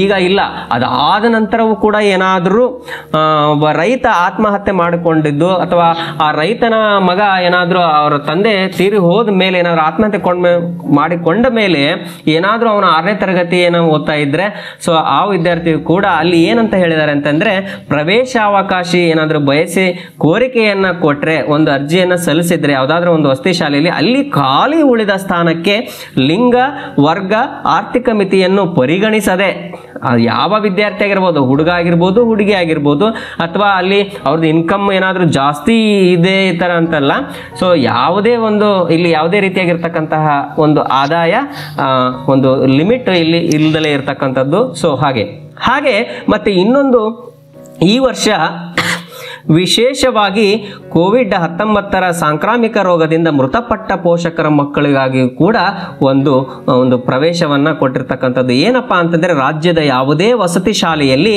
ಇವರು ಕೂಡ ನೇರವಾಗಿ ಅಂತಂದರೆ ಡೈರೆಕ್ಟ್ ಆಗಿ ವಿತೌಟ್ ಎಕ್ಸಾಮಿನೇಷನ್ ಅಂತಾನೆ ಹೇಳ್ಬೋದು ಪ್ರವೇಶವನ್ನು ಕಲ್ಪಿಸಲಾಗುತ್ತೆ. ಪ್ರವೇಶ ಪ್ರಕ್ರಿಯೆ ಮುಕ್ತಾಯಗೊಂಡ ತರುವಾಯ, ಅಂದರೆ ಇದಾದ್ಮೇಲೂ ಕೂಡ, ಇದೆಲ್ಲ ಪ್ರೊಸೆಸ್ ಮುಗಿದ್ಮೇಲೂ ಕೂಡ ಏನಾದರೂ ಯಾವುದೇ ಸಂದರ್ಭದಲ್ಲಿ ಕೋವಿಡ್-19 ಒಂದು ಸಾಂಕ್ರಾಮಿಕ ರೋಗದಿಂದ ಮೃತಪಟ್ಟ ಕುಟುಂಬದ ವಿದ್ಯಾರ್ಥಿ ಅಥವಾ ವಿದ್ಯಾರ್ಥಿನಿಗೆ ಪ್ರವೇಶ ಅವಕಾಶ ಬಯಸಿ ಏನಾದರೂ ಕೋರಿಕೆಯನ್ನು ಕೊಟ್ಟಲ್ಲಿ ಖಾಲಿ ಉಳಿದಿರ್ತಕ್ಕಂತಹ ಸ್ಥಾನಕ್ಕೆ ಯಾವುದೇ ರೀತಿಯಾಗಿರ್ತಕ್ಕಂತಹ ಲಿಂಗ, ವರ್ಗ, ಆರ್ಥಿಕ ಮಿತಿಯನ್ನು ಪರಿಗಣಿಸದೆ ನೇರವಾಗಿ ಒಂದು ಶಾಲೆಗೆ ಒಂದು ದಾಖಲೆಯನ್ನು ಕೊಡ್ತಕ್ಕಂಥದ್ದು ಅಂತಕ್ಕಂತಹ ವಿಚಾರ. ಹಾಗೆ ಇನ್ನೊಂದು, ಸ್ಥಳೀಯ ಅಭ್ಯರ್ಥಿ ಅಂದರೆ ಯಾರು ಅಂದರೆ, ಇಲ್ಲಿ ಒಂದು ತಾಲೂಕಿನ ವಸತಿ ಶಾಲೆಗಳಿಗೆ ಅದೇ ತಾಲೂಕಿನ ಮೂಲ ನಿವಾಸಿಯಾಗಿದ್ದರೆ, ಫಾರ್ ಎಕ್ಸಾಂಪಲ್ ಈಗ ಹಾನಗಲ್ ಅನ್ನೋ ಒಂದು ತಾಲೂಕಿದೆ ಅಂತ ಇಟ್ಕೊಳ್ಳೋಣ, ಆ ಒಂದು ಹಾನಗಲ್ ತಾಲೂಕಿನ ಮೂಲ ನಿವಾಸಿಯಾಗಿರಬೇಕು. ಆ ಒಂದು ವಿದ್ಯಾರ್ಥಿಗಳಿಗೆ 25% ಸ್ಥಾನವನ್ನು ಹಂಚಿಕೆ ಮಾಡಲಾಗುತ್ತೆ. ಅಂದರೆ ಉಳಿದಿರ್ತಕ್ಕಂಥ ಏನು 50 ಸೀಟಲ್ಲಿ ಏನು ನಾವು 25% ಎಷ್ಟು ಸೀಟ್ ಬರುತ್ತೋ ಆ ಒಂದು 25% ಅಷ್ಟು ಸ್ಥಾನಗಳು ಆಯಾ ತಾಲೂಕಿನ ವಿದ್ಯಾರ್ಥಿಗಳಿಗೆ, ವಿದ್ಯಾರ್ಥಿನಿಯರಿಗೆ ಮೀಸಲಾಗಿರುತ್ತೆ ಅಂತಕ್ಕಂಥದ್ದು. ಅಂದರೆ 50 ಸಂಖ್ಯೆಯ ವಸತಿ ಶಾಲೆಗೆ 13 ಸ್ಥಾನಗಳು, 60 ಸಂಖ್ಯೆಯ ವಸತಿ ಶಾಲೆ ಇದ್ರೆ ಅಲ್ಲಿಗೆ 15 ಸ್ಥಾನಗಳು, 80 ಸಂಖ್ಯೆಯ ವಸತಿ ಶಾಲೆ ಏನಾದ್ರೂ ಇದ್ರೆ ಅಲ್ಲಿಗೆ 20 ಸ್ಥಾನಗಳನ್ನು ಸ್ಥಳೀಯ ಅಭ್ಯರ್ಥಿಗೆ ಮೀಸಲಿಡುವುದು. ಅಂದ್ರೆ ಒಂದು ತಾಲೂಕಿಗೆ ನಿಗದಿಪಡಿಸಿದ ಸಂಖ್ಯೆಯ ಸ್ಥಳೀಯ ಅಭ್ಯರ್ಥಿಗಳು ದೊರೆಯದಿದ್ದರೆ ರಾಜ್ಯ ಮಟ್ಟದ ಕೌನ್ಸಿಲಿಂಗ್ ಮೂಲಕ ಖಾಲಿ ಸ್ಥಾನಗಳನ್ನು ಭರ್ತಿ ಮಾಡುವುದು. ಒಂದು ವೇಳೆ ಅಲ್ಲಿ ಅಷ್ಟು ಸ್ಥಳೀಯ ಅಭ್ಯರ್ಥಿಗಳು ಅರ್ಜಿಯನ್ನು ಸಲ್ಲಿಸಿದ್ದಿಲ್ಲಪ್ಪ ಅಂತಂದ್ರೆ ಆ ಉಳಿದ ಸ್ಥಾನಗಳಿಗೆ ರಾಜ್ಯ ಮಟ್ಟದಲ್ಲಿ ಕೂಡ ಉಳಿದಿರ್ತಕ್ಕಂತಹ ಏನು ಅವಕಾಶ ವಂಚಿತರಾಗಿರ್ತಾರೆ ಅವರಿಗೆ ಇಲ್ಲಿ ಸ್ಥಾನಗಳನ್ನು ಕೊಡ್ತಕ್ಕಂಥದ್ದು. ಸೊ ಸ್ಥಳೀಯ ಅಭ್ಯರ್ಥಿ ಎಂದು ರುಜುವಾತು ಪಡಿಸಲು ಇಲ್ಲಿ ಪ್ರಶ್ನೆ ಬರುತ್ತೆ ನಿಮಗೆ. ಎಸ್, ಇಲ್ಲಿ ಸ್ಥಳೀಯ ಅಭ್ಯರ್ಥಿಯನ್ನು ನಾವು ಹೇಗೆ ಗುರುತು ಮಾಡ್ತೀವಿ ಅಂತ. ಸ್ಯಾಟ್ಸ್ ನಲ್ಲಿ ಅಂದ್ರೆ STS ನಲ್ಲಿ ಇರ್ತಕ್ಕಂತಹ ಒಂದು ಸ್ಥಳೀಯ ಅಭ್ಯರ್ಥಿ ಮಾಹಿತಿ ಅಥವಾ ಆಧಾರ್ ಕಾರ್ಡ್ ಅಥವಾ ಜಾತಿ ಪ್ರಮಾಣ ಪತ್ರ ಅಥವಾ ಪಡಿತರ ಚೀಟಿ ಅಥವಾ ವಾಸಸ್ಥಳ ಪ್ರಮಾಣ ಪತ್ರವನ್ನ ಹೊಂದಿರಬೇಕಾಗುತ್ತೆ ಅಂತಕ್ಕಂಥದ್ದು. ಎಸ್, ಈಗ ಇಲ್ಲಿ ಮುಖ್ಯವಾದಂತಹ ಒಂದು ವಿಷಯಕ್ಕೆ ಬಂದ್ಬಿಡೋಣ. ಏನಪ್ಪಾ ಅಂತಂದ್ರೆ ಈ ಮತ್ತೆ ಜಾತಿ ಮತ್ತು ಆದಾಯ ಪ್ರಮಾಣ ಪತ್ರ ಅದರದ್ದು ಏನೇನು ಲಿಮಿಟೇಷನ್ಸ್ ಇದೆ ಅಂತಕ್ಕಂಥದ್ದು ವೆರಿ ವೆರಿ ಇಂಪಾರ್ಟೆಂಟ್. ಕೆಲವರಿಗೆ ಏನಾಗಿರುತ್ತೆ, ಇನ್ಕಮ್ ಲಿಮಿಟ್ ಜಾಸ್ತಿ ಇರುತ್ತೆ, ಅವರು ಕೂಡ ಅಪ್ಲೈ ಮಾಡಿರ್ತಾರೆ, ಕೆಲವೊಂದ್ಸರಿ ವೆರಿಫಿಕೇಶನ್ ರಿಜೆಕ್ಟ್ ಆಗುತ್ತೆ ಅಂತಕ್ಕಂಥ ಒಂದು ಮಾಹಿತಿ. ಸೊ ಈಗ ಹಿಂದುಳಿದ ವರ್ಗ ಅಂತಂದ್ರೆ ಏನು OBC ಏನು BCM ಅಂತ ಏನು ಕರಿತಾವಲ್ಲ, ಆ ವಿದ್ಯಾರ್ಥಿಗಳು ಅಂದ್ರೆ ಹಿಂದುಳಿದ ವರ್ಗಕ್ಕೆ ಸೇರಿದ ಅಭ್ಯರ್ಥಿಗಳು ಸಕ್ಷಮ ಪ್ರಾಧಿಕಾರದಿಂದ ಯಾರು ಸರ್ಟಿಫಿಕೇಟ್ ಅನ್ನು ಕೊಡ್ತಾರೆ ಆ ಒಂದು ಪ್ರಾಧಿಕಾರದಿಂದ ಚಾಲ್ತಿಯಲ್ಲಿರುವ ಜಾತಿ ಮತ್ತು ಆದಾಯ ಪ್ರಮಾಣ ಪತ್ರವನ್ನ ನಿಗದಿತ ನಮೂನೆಯಲ್ಲಿ ಹೊಂದಿರತಕ್ಕಂಥದ್ದು. ಅಂದ್ರೆ ಈಗ ಆಲ್ರೆಡಿ ನಿಮಗೆ ಗೊತ್ತಿದೆ ಯಾರ್ಯಾರು ಯಾವ್ಯಾವ ಜಾತಿಗೆ ಯಾವ್ಯಾವ ಫಾರ್ಮೆಟ್ ಅಲ್ಲಿ ಒಂದು ಪ್ರಮಾಣ ಪತ್ರ ಸಿಗುತ್ತೆ, ಜಾತಿ ಮತ್ತು ಆದಾಯ ಪ್ರಮಾಣ ಪತ್ರ ಅಂತಕ್ಕಂಥದ್ದು. ಸೊ ಈಗ ನೋಡೋಣ, ಆದಾಯ ಎಷ್ಟಿರಬೇಕು. ಹಿಂದುಳಿದ ವರ್ಗಕ್ಕೆ ಸೇರಿದ 2A 2B 3A 3B ಅಭ್ಯರ್ಥಿಗಳ ಕುಟುಂಬದ ವಾರ್ಷಿಕ ಆದಾಯ 1 ಲಕ್ಷದ ಮಿತಿಯೊಳಗಿರಬೇಕು. 1 ಲಕ್ಷದ 1 ರೂಪಾಯಿ 2 ರೂಪಾಯಿ ಇದ್ರೂ ಕೂಡ ಇಲ್ಲಿ ಅನರ್ಹರಾಗ್ತಕ್ಕಂಥ ಒಂದು ಪರಿಸ್ಥಿತಿ ಇರುತ್ತೆ. ಸೊ ಹಾಗೆ ಪ್ರವರ್ಗ 1ಕ್ಕೆ ಅಂದ್ರೆ ಕ್ಯಾಟಗರಿ 1 ಅಂತ ಏನು ಕರಿತೀವಿ, ಆ ಒಂದು ಕುಟುಂಬಕ್ಕೆ ಸೇರಿರ್ತಕ್ಕಂತಹ ಅಭ್ಯರ್ಥಿಗಳ ಒಂದು ವಾರ್ಷಿಕ ಆದಾಯದ ಮಿತಿ 2.5 ಲಕ್ಷ ಇರುವಂತದ್ದು. ಅಂದ್ರೆ ಮಿತಿ ಅಷ್ಟು ಒಳಗಡೆನೆ ಇರಬೇಕು, 2.5 ಲಕ್ಷದ ಒಳಗಡೆನೆ ಇದ್ರೆ ಮಾತ್ರ ಅರ್ಹನಾಗಿರ್ತಾನೆ ಅಭ್ಯರ್ಥಿ ಅಂತಕ್ಕಂಥದ್ದು. ಹಾಗೆ ಪರಿಶಿಷ್ಟ ಜಾತಿ ಮತ್ತು ಪರಿಶಿಷ್ಟ ವರ್ಗದ ಅಭ್ಯರ್ಥಿಗಳಿಗೆ ಅವರು ಕೂಡ ಸಕ್ಷಮ ಪ್ರಾಧಿಕಾರದಿಂದ ಇರ್ತಕ್ಕಂತಹ ಏನು ಚಾಲ್ತಿಯಲ್ಲಿ ಇರ್ತಕ್ಕಂತಹ ಏನಿದೆ ಆ ಒಂದು ಫಾರ್ಮೆಟ್ ಅಲ್ಲಿ ಅವರು ಪ್ರಮಾಣ ಪತ್ರವನ್ನು ಸಲ್ಲಿಸಬೇಕಾಗುತ್ತೆ. ಸೊ ಒಂದು ಇನ್ಕಮ್ ಲಿಮಿಟ್ ಅನ್ನು ನೋಡೋದಾದ್ರೆ ಪರಿಶಿಷ್ಟ ಜಾತಿ ಮತ್ತು ಪರಿಶಿಷ್ಟ ವರ್ಗಕ್ಕೆ ಸೇರಿದ ಅಭ್ಯರ್ಥಿಯ ಕುಟುಂಬದ ವಾರ್ಷಿಕ ಆದಾಯನೂ ಕೂಡ 2.5 ಲಕ್ಷದ ಒಳಗೆ ಇರಬೇಕಾಗುತ್ತೆ. ಅಷ್ಟು 2.5 ಲಕ್ಷದ ಒಳಗೆ ಮಿತಿಯೊಳಗಿರ್ತಕ್ಕಂಥದ್ದು. ಸೊ ಇಲ್ಲಿವರೆಗೂ ನೋಡಿದ್ವಿ ನಾವು. ಈಗ ಇನ್ನೂ ಕೂಡ ಅಭ್ಯರ್ಥಿ ಒಂದು ಅರ್ಜಿಯನ್ನು ಸಲ್ಲಿಸಲಿಕ್ಕೆ ಏನೇನು ಅರ್ಹತೆಗಳು ಇದೆ ಅಂತಕ್ಕಂಥದ್ದು ಇಲ್ಲಿ ನಿಮಗೆ 2020-21ನೇ ಸಾಲಿನಲ್ಲಿ ಆ ವಿದ್ಯಾರ್ಥಿಯು 5ನೇ ತರಗತಿಯನ್ನು ಸರ್ಕಾರದಿಂದ ಅನುಮೋದಿಸಲ್ಪಟ್ಟ ಶಾಲೆಯಲ್ಲಿ ಅಧ್ಯಯನ ಮಾಡಿ, ಅಂದರೆ ಕಳೆದ ಶೈಕ್ಷಣಿಕ ವರ್ಷದಲ್ಲಿ ಅಧ್ಯಯನ ಮಾಡಿ ಉತ್ತೀರ್ಣನಾದಂತಹ ಅಭ್ಯರ್ಥಿ ಅರ್ಹತೆಯನ್ನು ಮಾತ್ರ ಹೊಂದಿರ್ತಾನೆ. ಸೊ ದಾಖಲೆ ಪರಿಶೀಲನೆ ಸಂದರ್ಭದಲ್ಲಿ 5ನೇ ತರಗತಿ ಉತ್ತೀರ್ಣರಾಗಿರುವ ಅಂಕಪಟ್ಟಿಯನ್ನು ಇಲ್ಲಿ ಸಲ್ಲಿಸಬೇಕಾಗುತ್ತೆ. ಹಾಗೆ ಎರಡನೇದಾಗಿ ನೋಡೋದಾದ್ರೆ ಕರ್ನಾಟಕ ರಾಜ್ಯದ ಕಾಯಂ ನಿವಾಸಿ ಆಗಿರಬೇಕಾಗುತ್ತೆ, ಅಂದ್ರೆ ಈ ಕರ್ನಾಟಕದ ಪ್ರಜೆ ಆಗಿರಬೇಕಾಗಿರುತ್ತೆ. ಸೊ ಇಲ್ಲಿ 9 ರಿಂದ 13 ವರ್ಷದ ವಯೋಮಾನ ಅಂತಂದು ಹೇಳಿ ಮೆನ್ಷನ್ ಮಾಡಿದ್ದಾರೆ. ಬಟ್ ಈಗ ಆಲ್ರೆಡಿ ನೀವು 6ನೇ ಕ್ಲಾಸಿಗೆ ಬಂದಿರೋದ್ರಿಂದ ಈ 13-14 ವರ್ಷನೂ ಕೂಡ ಏನು ಸಂಬಂಧಪಟ್ಟಂತೆ ಒಂದು ದಾಖಲೆ ಪರಿಶೀಲನೆಯಲ್ಲಿ ಇದು ನಮೂದಾಗುತ್ತೆ ಅಂತಕ್ಕಂಥದ್ದು. ಸೊ ಇರಲಿ. ಸೊ ಹಾಗೆ ಈ ಒಂದು ಪ್ರವೇಶ ಪರೀಕ್ಷೆಗೆ ವಸತಿ ಶಾಲೆಗಳ ಮೂಲಕ ಆನ್ಲೈನ್ ಮುಖಾಂತರ ಅರ್ಜಿ ಮತ್ತು ಸಲ್ಲಿಸೋದು ಹೇಗೆ ಮತ್ತು ಸ್ವಂತ ಜಿಲ್ಲೆಯಲ್ಲಿರುವ ವಸತಿ ಶಾಲೆಗಳ ಆಯ್ಕೆ ಆದ್ಯತೆ ದಾಖಲಿಸುವ ವಿಧಾನದ ಬಗ್ಗೆ it is very important. So skip ಮಾಡಕ್ಕೆ ಹೋಗಬೇಡಿ ವಿಡಿಯೋನ. ಸೊ ನೋಡೋದಾದ್ರೆ ನಿಮಗೆ ಗೊತ್ತು, ಈ ಒಂದು ಶೈಕ್ಷಣಿಕ ವರ್ಷದಲ್ಲಿ 21-22ನೇ ಸಾಲಿನಲ್ಲಿ ಈ ಒಂದು ದಾಖಲೆಯನ್ನು ಬಯಸ್ತಕ್ಕಂತಹ ವಿದ್ಯಾರ್ಥಿಗಳ ಪೋಷಕರು ಈ ಕೆಳಕಂಡ ದಾಖಲಾತಿಗಳೊಂದಿಗೆ ಹತ್ತಿರದ ಯಾವುದಾದರೂ ಒಂದು ಕರ್ನಾಟಕ ವಸತಿ ಶಿಕ್ಷಣ ಸಂಸ್ಥೆಗಳ ಸಂಘದ ವ್ಯಾಪ್ತಿಯಲ್ಲಿರುವ ವಸತಿ ಶಾಲೆಗಳನ್ನು ಸಂಪರ್ಕಿಸಲು ಸೂಚಿಸಿದೆ. ಸೊ ಹಾಗೆ ಇಲ್ಲಿ ನಿಮಗೆ ಒಂದಿಷ್ಟು ಪ್ರಶ್ನೆಗಳು ಬರುತ್ತೆ. ನಾನು ತುಂಬಾ ಒಂದು ಈ ತರದ ಸಮಸ್ಯೆಯನ್ನು ಕೇಳಿದ್ದೀನಿ. ಸೊ ತಂದೆ ಒಂದು ಜಿಲ್ಲೆಯಲ್ಲಿ ವಲಸೆ ಹೋಗಿ ಕೆಲಸ ಮಾಡ್ತಿರ್ತಾರೆ. ಸೊ ಅವರು ಬಂದು ಎಲ್ಲಿ ಅಪ್ಲಿಕೇಶನ್ ಇಲ್ಲೇ ಬಂದು ಹಾಕ್ಬೇಕಾ ಅನ್ನುವಂಥದ್ದು ಇಲ್ಲ, ಹಾಗೇನಿಲ್ಲ. ನೀವು ಎಲ್ಲಿ ಸದ್ಯಕ್ಕೆ ವಾಸ ಮಾಡ್ತಾ ಇರ್ತೀರೋ ಆ ಒಂದು ಪ್ರದೇಶದ ಸುತ್ತಮುತ್ತಲು ತುಂಬಾ ಹತ್ತಿರದ ಒಂದು ವಸತಿ ಶಾಲೆಗೆ ನೀವು ಭೇಟಿ ಕೊಟ್ಟು ಆ ಒಂದು ವಸತಿ ಶಾಲೆಯಿಂದನೇ ಸಂಬಂಧಪಟ್ಟಂತ ಏನು ಇಲ್ಲಿ ನಾನು ದಾಖಲೆಗಳನ್ನು ಹೇಳ್ತೀನಿ ಆ ದಾಖಲೆಗಳನ್ನು ನೀವು ಸಲ್ಲಿಸಿ ಅಲ್ಲಿ ಕೂಡ ಮಾಹಿತಿಯನ್ನು ಕೊಟ್ಟು ನೀವು ಇಲ್ಲಿ ಏನೇನಿದೆ ಅಂತ ಮುಂದೆ ನೋಡೋಣ. ಎಸ್, ಹಾಗೆ ಏನೇನಿರಬೇಕು ಅಂತಂದ್ರೆ ಅಭ್ಯರ್ಥಿಯ ಮಾಹಿತಿಗಳಾದ ಹೆಸರು, ಜನ್ಮ ದಿನಾಂಕ, ಜಾತಿ, ಸ್ವಂತ ಜಿಲ್ಲೆ ಮತ್ತು ತಾಲೂಕು ಹಾಗೂ ಇನ್ನಿತರ ಮಾಹಿತಿಗಳನ್ನು ಸ್ಟೂಡೆಂಟ್ ಅಚೀವ್ಮೆಂಟ್ ಟ್ರ್ಯಾಕಿಂಗ್ ಸಿಸ್ಟಮ್ ಅಂತ ಏನು ಕರಿತೀವಿ ಆ ಒಂದು ಸ್ಯಾಟ್ಸ್ ತಂತ್ರಾಂಶದಿಂದ ಸ್ಯಾಟ್ಸ್ ಸಂಖ್ಯೆಯನ್ನು ನಮೂದಿಸಿ ಪಡೆಯಲಾಗುತ್ತೆ ಅವುಗಳನ್ನು ಅಂತಕ್ಕಂಥದ್ದು. ಸೊ ಈ ಕೆಳಕಂಡ ದಾಖಲೆಗಳನ್ನು ಅಭ್ಯರ್ಥಿಯು ಅರ್ಜಿ ಸಲ್ಲಿಸುವ ಸಮಯದಲ್ಲಿ ಹತ್ತಿರದ ಯಾವುದಾದ್ರೂ ಒಂದು ವಸತಿ ಶಾಲೆಗೆ ಕಡ್ಡಾಯವಾಗಿ ತೆಗೆದುಕೊಂಡು ಹೋಗಲೇಬೇಕಾಗುತ್ತೆ. ಸ್ಟೂಡೆಂಟ್ ಅಚೀವ್ಮೆಂಟ್ ಟ್ರ್ಯಾಕಿಂಗ್ ಸಿಸ್ಟಮ್ ಅಂದ್ರೆ ಸ್ಯಾಟ್ಸ್ ಸಂಖ್ಯೆ ಇರಬೇಕು ಕಡ್ಡಾಯವಾಗಿ. ಇತ್ತೀಚಿನ ಭಾವಚಿತ್ರಗಳು ಒಂದು 4 ಅಂತ ನೀವು ಇಟ್ಕೊಳ್ಬೇಕಾಗುತ್ತೆ. ಸೊ ಹಾಗೆ ಮೀಸಲಾತಿಯ ಪ್ರಯೋಜನಗಳನ್ನು ಕೋರಿರುವ ಪಕ್ಷದಲ್ಲಿ ಸಂಬಂಧಪಟ್ಟ ನೀವು ಯಾವ್ಯಾವ್ದು ನಾನು ರಿಸರ್ವೇಶನ್ ಹೇಳಿದ್ನಲ್ಲ ಆ ಒಂದು ರಿಸರ್ವೇಶನ್ ನೀವು ಪಡಿಬೇಕು ಅಂತಂದ್ರೆ ಅದಕ್ಕೆ ಸಂಬಂಧಪಟ್ಟಂತಹ ದಾಖಲೆಗಳನ್ನು ನೀವು ಸಲ್ಲಿಸಬೇಕಾಗುತ್ತೆ. ಇಲ್ಲಿ ಸ್ಥಳೀಯ ಅಭ್ಯರ್ಥಿ ಎಂದು ರುಜುವಾತು ಪಡಿಸಲು ಅಗತ್ಯವಾದ ಆಧಾರ್ ಕಾರ್ಡ್, ರೇಷನ್ ಕಾರ್ಡ್, ಸ್ಥಳೀಯ ಪ್ರಮಾಣ ಪತ್ರವನ್ನು ನೀವು ಕೊಡಬೇಕಾಗುತ್ತೆ ಅಂತಕ್ಕಂಥದ್ದು. ಸೊ ಹಾಗೆ ವಿಶೇಷ ಪ್ರವರ್ಗಗಳಿಗೆ ಸಂಬಂಧಿಸಿದಂತಹ ಪ್ರಮಾಣ ಪತ್ರಗಳನ್ನು ನೀವು ಕೊಡಬೇಕಾಗುತ್ತೆ.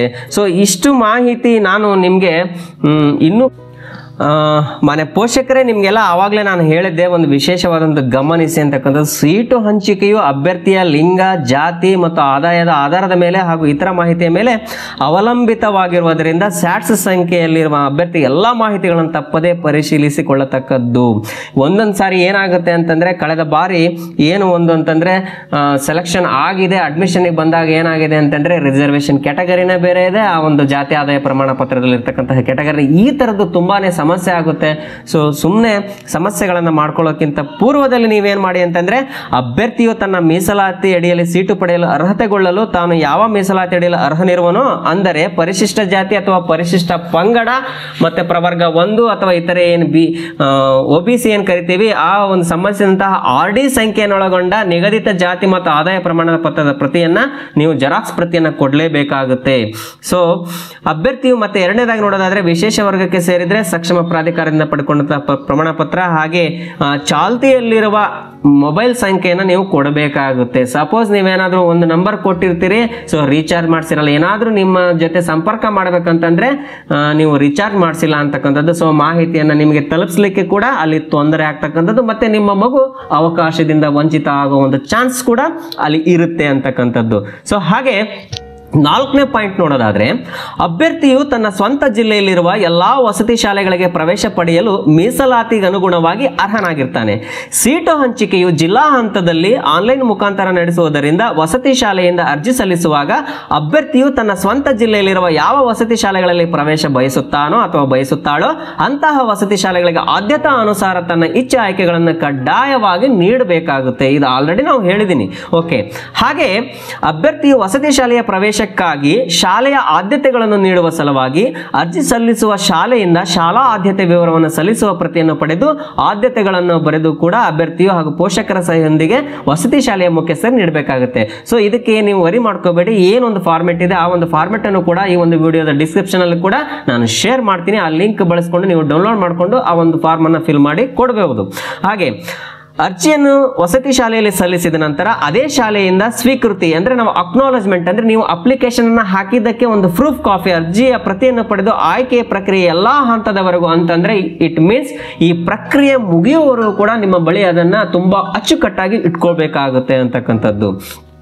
ಹಾಗೆ ಇನ್ನೊಂದು ಮಾಹಿತಿ, ಹೆಚ್ಚಿನ ಮಾಹಿತಿಗಾಗಿ ಜಿಲ್ಲಾ ಸಮಾಜ ಕಲ್ಯಾಣ ಇಲಾಖೆ ಇರ್ಬೋದು, BCM ಇಲಾಖೆ ಆಗಿರ್ಬೋದು, ST SC ಏನೇ ಆಗಿರ್ಬೋದು, ಮತ್ತೆ ವಸತಿ ಶಾಲೆಗಳನ್ನು ನೀವು ಆವಾಗ ಸಂಪರ್ಕ ಮಾಡ್ತಿದ್ರು ಕೂಡ ನಿಮಗೆ ಮಾಹಿತಿ ಲಭ್ಯ ಆಗ್ತಾ ಇರುತ್ತೆ. ಸೊ ಇಲ್ಲಿ ಈಗ ಪ್ರವೇಶ ಪರೀಕ್ಷೆ ಬಗ್ಗೆ ಈಗ ಬಂದ್ಬಿಡೋಣ. ಈಗ ಪ್ರವೇಶ ಪರೀಕ್ಷೆ ಹೇಗಿರುತ್ತೆ ಅಂತಕ್ಕಂಥದ್ದು. ಸೊ ಇಲ್ಲಿ ನೋಡೋದಾದ್ರೆ ದಿನಾಂಕ 16/9/2021 ಗುರುವಾರ ಬೆಳಗ್ಗೆ 11ರಿಂದ ಮಧ್ಯಾಹ್ನ 1 ಗಂಟೆವರೆಗೆ ಒಟ್ಟು 100 ಅಂಕಗಳಿಗೆ ಒಂದು ಪ್ರವೇಶ ಪರೀಕ್ಷೆ ನಡೆಯುತ್ತೆ ಅಂತಕ್ಕಂಥದ್ದು. ಸೊ ಅದರದ್ದು ಒಂದು ವೇಳಾಪಟ್ಟಿ ಇದು. ಹಾಗೆ ಪರೀಕ್ಷೆಯನ್ನು ರಾಜ್ಯ ಮಟ್ಟದಲ್ಲಿ ಏಕಕಾಲಕ್ಕೆ ನಡೆಸಲಾಗುತ್ತೆ. ಜಿಲ್ಲೆಗೆ ಒಂದೊಂದು ಡೇಟ್ ಅಂತ ಇರಲ್ಲ, ಎಲ್ಲ ರಾಜ್ಯ ಮಟ್ಟದಲ್ಲಿ ಏಕಕಾಲಕ್ಕೆ ನಡೆಸ್ತಕ್ಕಂಥದ್ದು. ಅಭ್ಯರ್ಥಿಯು ಅರ್ಜಿ ಸಲ್ಲಿಸುವಾಗ ನಮೂದಿಸಿದ ತಾಲೂಕಿನ ಅಥವಾ ಜಿಲ್ಲೆಯ ಪರೀಕ್ಷಾ ಕೇಂದ್ರದಲ್ಲಿಯೇ ಪರೀಕ್ಷೆಯನ್ನು ಬರೆಯಲು ಅವಕಾಶ ಕಲ್ಪಿಸಲಾಗಿದೆ. ಹಾಗೆ ತಾಲೂಕುವಾರು ಪರೀಕ್ಷಾ ಕೇಂದ್ರಗಳನ್ನು ತಾಲೂಕುವಾರು ಸ್ವೀಕರಿಸಲಾದ ಅರ್ಜಿಗಳಿಗೆ ಅನುಗುಣವಾಗಿ ಗುರುತು ಮಾಡಲಾಗುತ್ತೆ. ಸೊ ಅಭ್ಯರ್ಥಿಗಳು ಪರೀಕ್ಷೆಯ ಪ್ರವೇಶ ಪತ್ರವನ್ನು ಹಾಲ್ ಟಿಕೆಟ್ ಅಂತ ಏನು ಕರಿತೀವಿ, ಆ ಒಂದು ಹಾಲ್ ಟಿಕೆಟ್ ಅನ್ನ ನೀವು ಯಾವ ಶಾಲೆಯಲ್ಲಿ ಅರ್ಜಿ ಸಲ್ಲಿಸಿರ್ತೀರೋ ಅದೇ ಶಾಲೆಯ ಮುಖಾಂತರ ನೀವು ಪಡೆದು ಹಾಗೆ ಆ ಹಾಲ್ ಟಿಕೆಟ್ ಅಲ್ಲಿ ಕೊಟ್ಟಿರ್ತಕ್ಕಂತಹ ಎಲ್ಲ ಸೂಚನೆಗಳನ್ನು ಜಾಗರೂಕ ರೀತಿಯಾಗಿ ಓದ್ಕೊಂಡು ನಿಗದಿತ ದಿನಾಂಕ ಮತ್ತು ಸಮಯಕ್ಕೆ ಸರಿಯಾಗಿ ಸಂಬಂಧಿಸಿದ ಪರೀಕ್ಷಾ ಕೇಂದ್ರದಲ್ಲಿ ಪರೀಕ್ಷೆಯನ್ನು ತೆಗೆದುಕೊಳ್ಳಲು ಸೂಚನೆ ಕೊಡಲಾಗಿದೆ ಅಂತಕ್ಕಂಥದ್ದು. ಸೊ ಈಗ ಕೆಲವರಿಗೆ ಏನಾಗಿರುತ್ತೆ ಅಂತಂದ್ರೆ ಪರೀಕ್ಷೆ ಹೆಂಗೆ ನಡೆಯುತ್ತಪ್ಪ, ಈಗ ಆಲ್ರೆಡಿ 1-1.5 ವರ್ಷ ಆಯ್ತು, ಏನು ಎಂತ ಕಥೆ, ಈ ಕೋವಿಡ್ ಸಮಯದಿಂದ ಶಾಲಾ ಕಾಲೇಜೆಲ್ಲ ಮುಚ್ಚೋಗ್ಬಿಟ್ಟಿದ್ವು, ಹೆಂಗಿರುತ್ತೆ ಪ್ರವೇಶ ಪರೀಕ್ಷೆ ಅನ್ನೋದಾದ್ರೆ ಇಲ್ಲಿ ವರಿ ಮಾಡ್ಕೋಬೇಡಿ. ಇನ್ನೂ ಟೈಮ್ ಇದೆ. ಏನ್ ಮಾಡ್ಬೇಕಪ್ಪ ಅಂತಂದ್ರೆ ಆ ಒಂದು ಸಿಲೆಬಸ್ ಏನಿದೆ ಪರೀಕ್ಷೆಗೆ ಅಂತಂದ್ರೆ 6ನೇ ತರಗತಿಗೆ ಪ್ರವೇಶ ಬಯಸುವ ವಿದ್ಯಾರ್ಥಿಗಳು ಕಡ್ಡಾಯವಾಗಿ ಪ್ರವೇಶ ಪರೀಕ್ಷೆಯನ್ನು ಬರೀಲೇಬೇಕು. ಓಕೆ, ಪ್ರವೇಶ ಪರೀಕ್ಷೆಯ ಪ್ರಶ್ನೆ ಪತ್ರಿಕೆ 100 ಅಂಕದ್ದಾಗಿರುತ್ತೆ. ಅದು ಮಲ್ಟಿಪಲ್ ಚಾಯ್ಸ್ ಕ್ವಶನ್ ಅಂತ ಕರಿತೀವಿ. ಇಲ್ಲಿ 4 ಆಪ್ಷನ್ ಇರ್ತಕ್ಕಂಥದ್ದು. ಸೊ 100 ಅಂಕದ ಬಹು ಆಯ್ಕೆ ಮಾದರಿ ಅಂತ ನಾವು ಕರಿತೀವಿ. ಸೊ ಈಗ ನೋಡೋಣ ಯಾವ್ಯಾವ ಸಬ್ಜೆಕ್ಟ್ ಮೇಲೆ ಎಷ್ಟು ಪ್ರಶ್ನೆಗಳು ಎಷ್ಟು ಅಂಕ ಇರುತ್ತೆ. ಕನ್ನಡ ಭಾಷೆಗೆ ಸಂಬಂಧಪಟ್ಟಂತೆ 20 ಪ್ರಶ್ನೆ 20 ಅಂಕ, ಇಂಗ್ಲಿಷ್ ಭಾಷೆಗೆ ಸಂಬಂಧಪಟ್ಟಂತೆ 20 ಪ್ರಶ್ನೆ 20 ಅಂಕ, ಗಣಿತ ಒಂದು ವಿಷಯಕ್ಕೆ ಸಂಬಂಧಪಟ್ಟಂತೆ 20 ಪ್ರಶ್ನೆ 20 ಅಂಕ, ಸಮಾಜ ವಿಜ್ಞಾನ ವಿಷಯಕ್ಕೆ ಸಂಬಂಧಪಟ್ಟಂತೆ 20 ಪ್ರಶ್ನೆ 20 ಅಂಕ, ಹಾಗೆ ಸಾಮಾನ್ಯ ವಿಜ್ಞಾನ ಜನರಲ್ ಸೈನ್ಸ್ ಅಂತ ನಾವು ಕರಿತೀವಿ. ಸೊ ಆ ಒಂದು ವಿಷಯಕ್ಕೆ ಸಂಬಂಧಪಟ್ಟಂತೆ 20 ಪ್ರಶ್ನೆ 20 ಅಂಕ, ಒಟ್ಟು 100 ಪ್ರಶ್ನೆ 100 ಅಂಕ ಇರುತ್ತೆ ಅಂತಕ್ಕಂಥದ್ದು. ಸೊ ಈ 100 ಅಂಕದ 100 ಪ್ರಶ್ನೆಗಳಿಗೆ ಉತ್ತರಿಸಲು 120 ನಿಮಿಷ ಅಂದ್ರೆ 2 ತಾಸು ಅಂತ ಇಲ್ಲಿ ಅವಕಾಶವನ್ನು ಕೊಡಲಾಗಿರುತ್ತೆ. ವಸತಿ ಶಾಲೆಯ ಆಯ್ಕೆಗೆ ವಿದ್ಯಾರ್ಥಿಯ ಪ್ರವೇಶ ಪರೀಕ್ಷೆಯಲ್ಲಿ ಗಳಿಸಿದ ಅಂಕ ಮತ್ತು ಮೀಸಲಾತಿ ಹಾಗೂ ಅಭ್ಯರ್ಥಿಗಳು ಪ್ರವೇಶಾತಿಗಾಗಿ ನಮೂದಿಸಿರುವ ಶಾಲೆಗಳ ಆದ್ಯತಾ ಕ್ರಮವನ್ನು ಇಲ್ಲಿ ಪರಿಗಣಿಸಲಾಗುತ್ತೆ. ಕೆಲವೊಂದು ಸಾರಿ ಏನಾಗಿರುತ್ತೆ ಅಂತಂದ್ರೆ ಕೆಲವು ಪೋಷಕರು ಬಂದಿರ್ತಾರೆ, ಅವ್ರ ಪ್ರಶ್ನೆ ಅಂದ್ರೆ ಸರ್ ನನ್ನ ಮಗಳು ತುಂಬಾ ಸ್ಕೋರ್ ಮಾಡಿದ್ದಾಳೆ, ಆದ್ರೆ ನನ್ನ ಮಗಳಿಗಿಂತ ಕಡಿಮೆ ಸ್ಕೋರ್ ತೆಗೆದುಕೊಂಡಂತಹ ವಿದ್ಯಾರ್ಥಿನಿ ಆಯ್ಕೆಯಾಗಿದ್ದಾರೆ ಅಂತಕ್ಕಂಥದ್ದು. ಸೊ ಇಲ್ಲಿ ಯಾಕೆ ಈ ತರ ಆಗುತ್ತೆ ಅಂತಂದ್ರೆ ಅವರು ಸಲ್ಲಿಸ್ತಕ್ಕಂತಹ ಮೀಸಲಾತಿ ಏನಿರುತ್ತೆ, ಇಲ್ಲಿ ಮೀಸಲಾತಿಗೆ ಅನುಗುಣವಾಗಿ ಮೆರಿಟ್ ಆಧಾರದ ಮೇಲೆ ಇಲ್ಲಿ ಆಯ್ಕೆ ಪ್ರಕ್ರಿಯೆ ನಡೀತಾ ಇರತಕ್ಕಂಥದ್ದು ಅಂತಕ್ಕಂಥ ವಿಚಾರ ಗಮನದಲ್ಲಿರಲಿ ಪೋಷಕರೇ. ಹಾಗೆ ಈ ಒಂದು ಪ್ರಶ್ನೆ ಪತ್ರಿಕೆ ಕನ್ನಡ ಹಾಗೂ ಇಂಗ್ಲಿಷ್ ಎರಡೂ ಭಾಷೆಯಲ್ಲಿ ಇರುತ್ತೆ. Kannada medium and English medium ಎರಡೂ ಮಾಧ್ಯಮದಲ್ಲಿ ಇರುತ್ತೆ ಅಂತಕ್ಕಂಥದ್ದು. ಹಾಗೆ ಪ್ರಶ್ನೆಗಳು ಯಾವ ಲೆವೆಲಲ್ಲಿ ಇರ್ತವೆ ಅಂತಕ್ಕಂತಹ ಮತ್ತೊಂದು ಪ್ರಶ್ನೆ ನಿಮಗೆ ಹುಟ್ಕೊಳ್ಳುತ್ತೆ. ಸೊ ಇಲ್ಲಿ ನೋಡೋದಾದ್ರೆ 90% ಪ್ರಶ್ನೆಗಳು 4 ಮತ್ತು 5ನೇ ತರಗತಿಯ ಪಠ್ಯಾಧಾರಿತವಾಗಿರುತ್ತದೆ. ಯಾರು ಚೆನ್ನಾಗಿ 4ನೇ ತರಗತಿ ಮತ್ತು 5ನೇ ತರಗತಿ ಏನು ಪಠ್ಯವನ್ನು ಓದಿರ್ತಾರೋ ಅವರಿಗೆ ಪರೀಕ್ಷೆ ತುಂಬಾ ಈಸಿ ಆಗಿರುತ್ತೆ ಅಂತಕ್ಕಂಥದ್ದು. ಹಾಗೆ ನಿಮಗೆ ಏನಾದರೂ ಮಾದರಿ ಪ್ರಶ್ನೆ ಪತ್ರಿಕೆಯ ಪ್ರತಿಗಳು ಬೇಕಿದ್ರೆ ನೀವು ಪ್ರಾಧಿಕಾರದ ವೆಬ್ಸೈಟ್ ಏನಿಲ್ಲ http://KEAKR.nic.in ಇದೆಯಲ್ಲ, ಈ ಒಂದು ವೆಬ್ಸೈಟ್ಗೆ ಹೋದ್ರೂ ಸಿಗುತ್ತೆ. ಹಾಗೆ ಮತ್ತೆ ನಮ್ಮ ಕರ್ನಾಟಕ ವಸತಿ ಶಿಕ್ಷಣ ಸಂಸ್ಥೆಗಳ ಸಂಘದ ವೆಬ್ಸೈಟ್ ಆಗಿರತಕ್ಕಂತಹ KREIS.Karnataka.government.in ನಲ್ಲೂ ಕೂಡ ಲಭ್ಯ ಇದಾವೆ ಮಾದರಿ ಪ್ರಶ್ನೆ ಪತ್ರಿಕೆಗಳನ್ನ.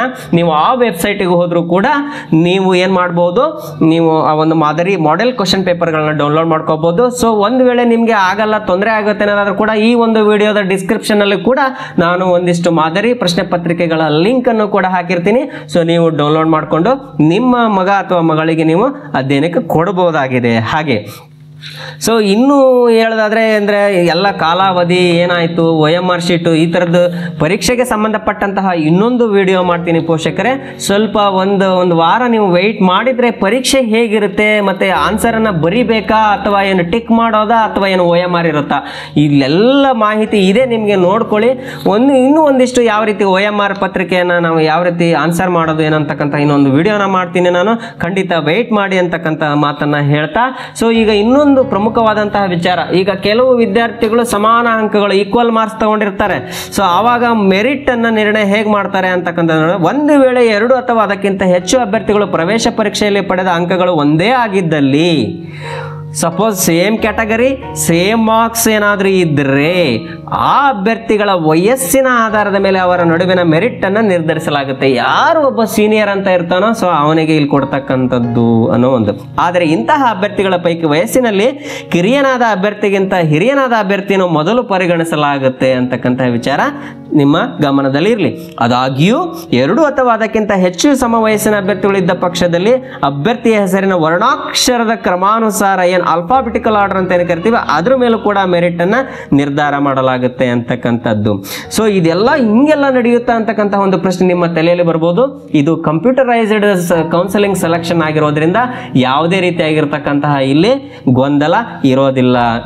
ಹಾಗೆ ಮತ್ತೆ ಈಗೇನು ಆದಾಗ್ಯೂ 2 ಅಥವಾ ಅದಕ್ಕಿಂತ ಹೆಚ್ಚು ಸಮವಯಸ್ಸಿನ ಅಭ್ಯರ್ಥಿಗಳು ಇದ್ದ ಪಕ್ಷದಲ್ಲಿ ತಂದೆ ಹೆಸರಿನ ವರ್ಣಾಕ್ಷರದ ಕ್ರಮಾನುಸಾರ ಮೆರಿಟ್ ಪಟ್ಟಿಯನ್ನ ಇಲ್ಲಿ ನಿರ್ಧಾರ ಮಾಡಲಾಗುತ್ತೆ ಅಂತಕ್ಕಂಥದ್ದು. ಸೊ ಆಲ್ಮೋಸ್ಟ್ ಈ ತರ ಕೇಸಸ್ಗಳಾಗೋದು ತುಂಬಾನೇ ಸ್ವಲ್ಪ ರೇರ್ ಅಂತ ಅನ್ಕೊಳ್ಳೋಣ. ಇರ್ಲಿ, ಏನ್ ಮಾಡಕ್ಕಲ್ಲ, ಒಂದೊಂದ್ಸಾರಿ ಸಂದರ್ಭನೂ ಕೂಡ ಬಂದರೂ ಬರ್ಬೋದು. ಹಾಗೆ ಈ ಒಂದು ಫಲಿತಾಂಶವನ್ನ ಎಲ್ಲಿ ಪ್ರಕಟಣೆ ಮಾಡ್ತಾರೆ, ನಮಗೆ ಹೇಗೆ ಗೊತ್ತಾಗುತ್ತೆ ಅನ್ನೋದು ನಿಮ್ಮ ಒಂದು ಮುಂದಿನ ಪ್ರಶ್ನೆ. ಸೊ ಈ ಒಂದು ಪ್ರಶ್ನೆಗೆ ಉತ್ತರ ನೋಡೋದಾದ್ರೆ, ಈ ಒಂದು ಪ್ರವೇಶ ಪರೀಕ್ಷೆ ಮುಗಿದ ನಂತರ ತಾತ್ಕಾಲಿಕವಾಗಿ ಕೀ ಉತ್ತರಗಳು, ಕೀ ಆನ್ಸರ್ಗಳನ್ನು ಕೂಡ ನಿಗದಿಪಡಿಸಿದ ದಿನಾಂಕದಂದು ಈ ಒಂದು ಏನು ವೆಬ್ಸೈಟ್ಗಳನ್ನು ನೀವು ನೋಡಬಹುದು, ಆ ವೆಬ್ಸೈಟ್ ಅಲ್ಲಿ ಪ್ರಕಟಣೆ ಮಾಡಲಾಗುತ್ತೆ. ಒಂದು ವೇಳೆ ಏನಾದರೂ ಕೀ ಉತ್ತರಗಳು ತಪ್ಪಾಗಿದ್ದರೆ, ಏನು ಡಿಪಾರ್ಟ್ಮೆಂಟ್ ಕೊಡ್ತಕ್ಕಂತಹ ಕೀ ಉತ್ತರಗಳು ತಪ್ಪಾಗಿದೆ ಸರ್, ಅದು ಉತ್ತರ ಅಲ್ಲ ಅಂತ ಏನಾದರೂ ನಿಮ್ಮ ಒಂದು ಆಕ್ಷೇಪಣೆಗಳು ಅಥವಾ ಇದ್ದರೆ, ವಿದ್ಯಾರ್ಥಿಗಳಾಗಿರ್ಬೋದು ಅವರ ಪಾಲಕರಾಗಿರ್ಬೋದು, ಅಂತಹ ಆಕ್ಷೇಪಣೆಗಳನ್ನು ಸಂಬಂಧಪಟ್ಟಂತಹ ಪೂರಕ ದಾಖಲೆಗಳನ್ನ ಸಮರ್ಥನೆಗಳನ್ನ ಜೊತೆಯಲ್ಲಿ ನೀವು ಒಂದು ರಿಕ್ವೆಸ್ಟ್ ಅನ್ನ ಕೊಡಬೇಕಾಗುತ್ತೆ. ಅಂದ್ರೆ ನಿಗದಿತ ದಿನಾಂಕದೊಳಗೆ ನೀವು ಸಲ್ಲಿಸಬೇಕಾಗುತ್ತೆ ಅಂತಕ್ಕಂಥದ್ದು. ಹೀಗೆ ಕರ್ನಾಟಕ ಪರೀಕ್ಷಾ ಪ್ರಾಧಿಕಾರ ಸ್ವೀಕರಿಸಿದ ಇಂತಹ ಆಕ್ಷೇಪಣೆಗಳನ್ನು ವಿಷಯ ತಜ್ಞರ ಸಮಿತಿ ಇರುತ್ತೆ, ಅದರ ಮುಂದೆ ಮಂಡಿಸಿ ಸರಿಯಾದ ಕೀ ಉತ್ತರವನ್ನು ನಿರ್ಣಯಿಸುವುದಕ್ಕೆ ಸಂಬಂಧಿಸಿದಂತೆ ಈ ಸಮಿತಿ ನೀಡುವ ನಿರ್ಣಯವೇ ಅಂತಿಮವಾಗಿರುತ್ತದೆ ಅಂತಕ್ಕಂಥದ್ದು. ಅಂದ್ರೆ ವಿಷಯ ತಜ್ಞರ ಸಮಿತಿ ಅನುಮೋದಿಸಿದ ಕೀ ಉತ್ತರವನ್ನ ಮೆರಿಟ್ ಕ್ರಮವನ್ನು ನಿರ್ಣಯಿಸುವುದಕ್ಕೆ ಸಂಬಂಧಿಸಿದಂತೆ ಮೌಲ್ಯಮಾಪನದ ಸಮಯದಲ್ಲಿ ಅನ್ವಯವನ್ನ ಮಾಡಲಾಗುತ್ತೆ ಅಂತಕ್ಕಂಥದ್ದು. ಸೊ ಈಗ ವೆರಿ ಇಂಪಾರ್ಟೆಂಟ್. ಈಗ ಯಾವ ರೀತಿ ಎಲ್ಲ ಆಯ್ತು, ಪರೀಕ್ಷೆ ಬರೆದ್ರು, ಈಗ ಮತ್ತೆ ಮೌಲ್ಯಮಾಪನ ಕಾರ್ಯ ಹೇಗೆ ನಡೆಯುತ್ತೆ ಅಂತಕ್ಕಂಥದ್ದು ಅಂತ ನೋಡೋದಾದ್ರೆ, ಮೌಲ್ಯಮಾಪನ ಮಾಡುವ ಮತ್ತು ಅಂಕ ನೀಡುವ ಪದ್ಧತಿಯು ಸಂಪೂರ್ಣವಾಗಿ ದೋಷರಹಿತವಾಗಿರುವುದರಿಂದ OMR ಅಂದ್ರೆ ಆಪ್ಟಿಕಲ್ ಮಾರ್ಕ್ ರೀಡರ್ ಅಂತ ಏನು ಕರಿತೀವಿ, OMR ಶೀಟ್, ಸೊ ಉತ್ತರ ಹಾಳೆಗಳ ಮರು ಎಣಿಕೆಗೂ ಅಥವಾ ಮರು ಮೌಲ್ಯಮಾಪನಕ್ಕೆ ಸಂಬಂಧಿಸಿದ ಮನವಿಗಳನ್ನ ಸ್ವೀಕರಿಸೋದಿಲ್ಲ ಅಂತಕ್ಕಂಥದ್ದು. ಅಂದ್ರೆ ಆಲ್ರೆಡಿ ಜೆನ್ಯೂನ್ ಆಗಿ ಒಂದ್ ರೌಂಡ್ ನಡೆದಿರುತ್ತೆ. ಸೊ ಒಂದೊಂದ್ ಸಾರಿ ಮತ್ತೆ ಇಲ್ಲಿ ನೀವೇನಾದ್ರು ಅಬ್ಜೆಕ್ಷನ್ ಕೂಡ ಅಲ್ಲಿ ಅಬ್ಜೆಕ್ಷನ್ಗೆ ಅವಕಾಶ ಇಲ್ಲ ಅನ್ನುವಂತಕ್ಕಂಥದ್ದು. ಸೊ ಮತ್ತೆ ಸೀಟು ಹಂಚಿಕೆ ಹೇಗೆ ಮಾಡ್ತಾರೆ, ದಾಖಲಾತಿ ಹೇಗೆ ನಡೆಯುತ್ತೆ, ಕೌನ್ಸಿಲಿಂಗ್ ಹೆಂಗೆ ನಡೆಯುತ್ತೆ. ಈಗ ನೀವು ಗಮನಿಸಬಹುದು, ಕಳೆದ ಬಾರಿಯಿಂದ ಒಂದು ಕಂಪ್ಯೂಟರೈಸ್ಡ್ ಆಗಿರೋದ್ರಿಂದ ಮೊದಲೆಲ್ಲ ಏನಾಗ್ತಿತ್ತು, ಜಿಲ್ಲಾ ಹಂತದಲ್ಲಿ ಕೌನ್ಸಿಲಿಂಗ್ ಹೋಗ್ತಿದ್ರಿ, ಅಲ್ಲಿ ನೀವು ಶಾಲೆಗಳನ್ನು ಆಯ್ಕೆ ಮಾಡ್ಕೊಳ್ತಿದ್ರೆ ಆಯಿತು. ಈಗ ಕಂಪ್ಯೂಟರೈಸ್ಡ್ ಆಗಿರೋದು ಒಂದು ರಾಜ್ಯ ಮಟ್ಟದಲ್ಲಿ ನಡೀತಾ ಇರ್ತಕ್ಕಂಥ ಒಂದು ಕೌನ್ಸಿಲಿಂಗ್ ಆಗಿರೋದು ಹೇಗಿರುತ್ತೆ ಅಂತಕ್ಕಂಥದ್ದು ಕೆಲವರಿಗೆ ಇದು ಗೊತ್ತಿಲ್ಲ. ಸೊ ನಿಮ್ಮ ಒಂದು ಎಲ್ಲ ಗೊಂದಲಗಳಿಗೆ ನೋಡೋಣ ಏನೇನು ಇದೆ ಅಂತಕ್ಕಂಥದ್ದು, ಹೇಗೆ ಕೌನ್ಸಿಲಿಂಗ್ ಮಾಡ್ತಾರೆ. ಮೊದಲ ಹಂತದ ಆಯ್ಕೆ ಪ್ರಕ್ರಿಯೆಯಲ್ಲಿ ಅಭ್ಯರ್ಥಿಯು ತಮ್ಮ ಸ್ವಂತ ಜಿಲ್ಲೆಯ ವಸತಿ ಶಾಲೆಗಳಿಗೆ ಮಾತ್ರ ಪ್ರವೇಶ ಪಡೆಯಲು ಅರ್ಹರಿರ್ತಾರೆ ಅಂತಕ್ಕಂಥ. ಅಂದರೆ ನೀವು ಅರ್ಜಿ ಸಲ್ಲಿಸಬೇಕಾದಾಗ ಸ್ವಂತ ಜಿಲ್ಲೆಯಲ್ಲಿ ಯಾವ್ಯಾವ ವಸತಿ ಶಾಲೆಗಳನ್ನ ಆಯ್ಕೆ ಮಾಡ್ಕೊಂಡಿರ್ತೀರಿ, ಒಂದು ವೇಳೆ ನೀವು ಅರ್ಹರಿದ್ರೆ ಆಯಾ ವಸತಿ ಶಾಲೆಗಳಿಗೆ ನಿಮಗೆ ದಾಖಲಾತಿಯನ್ನು ಕೊಡುವಂಥದ್ದು. ಹಾಗೆ ಅರ್ಜಿ ಸಲ್ಲಿಸುವಾಗ ಅಭ್ಯರ್ಥಿಯು ತಾವು ಸೇರ ಬಯಸುವ ವಸತಿ ಶಾಲೆಯನ್ನು ಆಯ್ಕೆ ಮಾಡಿಕೊಳ್ಬೇಕಾಗುತ್ತೆ. So then merit cum roster ಆಧಾರದ ಮೇಲೆ ವಿದ್ಯಾರ್ಥಿ ಬಯಸುವ ವಸತಿ ಶಾಲೆಯನ್ನು ಕಂಪ್ಯೂಟರೈಸ್ಡ್ ಆಟೋ ಸೆಲೆಕ್ಷನ್ ಮಾಡಲಾಗುತ್ತೆ ಅಂತಕ್ಕಂಥದ್ದು. ಇಲ್ಲಿ ಯಾವುದೇ ರೀತಿಯಾಗಿರ್ತಕ್ಕಂತಹ ಮಾನವ ಏನು ಯಾರಾದರೂ ಒಬ್ಬರೇ ಯಾರಾದರೂ ಕೂತ್ಕೊಂಡು ಮಾಡ್ತಾರ ಅಂತ ಅನ್ನೋದಲ್ಲ, ಇಲ್ಲಿ ಕಂಪ್ಯೂಟರೈಸ್ಡ್ ಆಗಿರೋದ್ರಿಂದ ಇಲ್ಲಿ ಯಾವುದೇ ರೀತಿ ಗೊಂದಲಕ್ಕೆ ಅವಕಾಶ ಇಲ್ಲ ಅನ್ನುವಂಥದ್ದು. ಎಸ್, ಹಾಗೆ ಮೊದಲ ಸುತ್ತಿನ ಆಯ್ಕೆ ಪಟ್ಟಿಯನ್ನು ಪ್ರಕಟಿಸಿದ ತರುವಾಯ ಒಂದು ವೇಳೆ ಫಸ್ಟ್ ಲಿಸ್ಟ್ ಬಿಡ್ತಾರೆ, ಆ ಲಿಸ್ಟ್ ಬಿಟ್ಟ ಮೇಲೆ ಏನಾದರೂ ಸಪೋಸ್ ಯಾರಾದರೂ ಅಡ್ಮಿಷನ್ ತಗೊಂಡಿಲ್ಲ, ಕೆಲವ್ರದ್ದು ಏನಾದರೂ ರಿಜೆಕ್ಟೆಡ್ ಆಗಿದ್ರೆ ಅಂತಹ ಉಳಿದ ಸ್ಥಾನಗಳಿಗೆ ಮತ್ತೆ ಎರಡನೇ ಆಯ್ಕೆ ಪಟ್ಟಿಯನ್ನು ಬಿಡುಗಡೆಗೊಳಿಸಲಾಗುತ್ತೆ. ಸೊ ಎರಡನೇ ಸುತ್ತಿನ ಪ್ರವೇಶ ಪ್ರಕ್ರಿಯೆ ಮುಕ್ತಾಯದ ನಂತರ ಮೂರನೇ ಸುತ್ತಿನ ಕೌನ್ಸಿಲಿಂಗ್ ನಡೆಸಲಾಗುತ್ತೆ.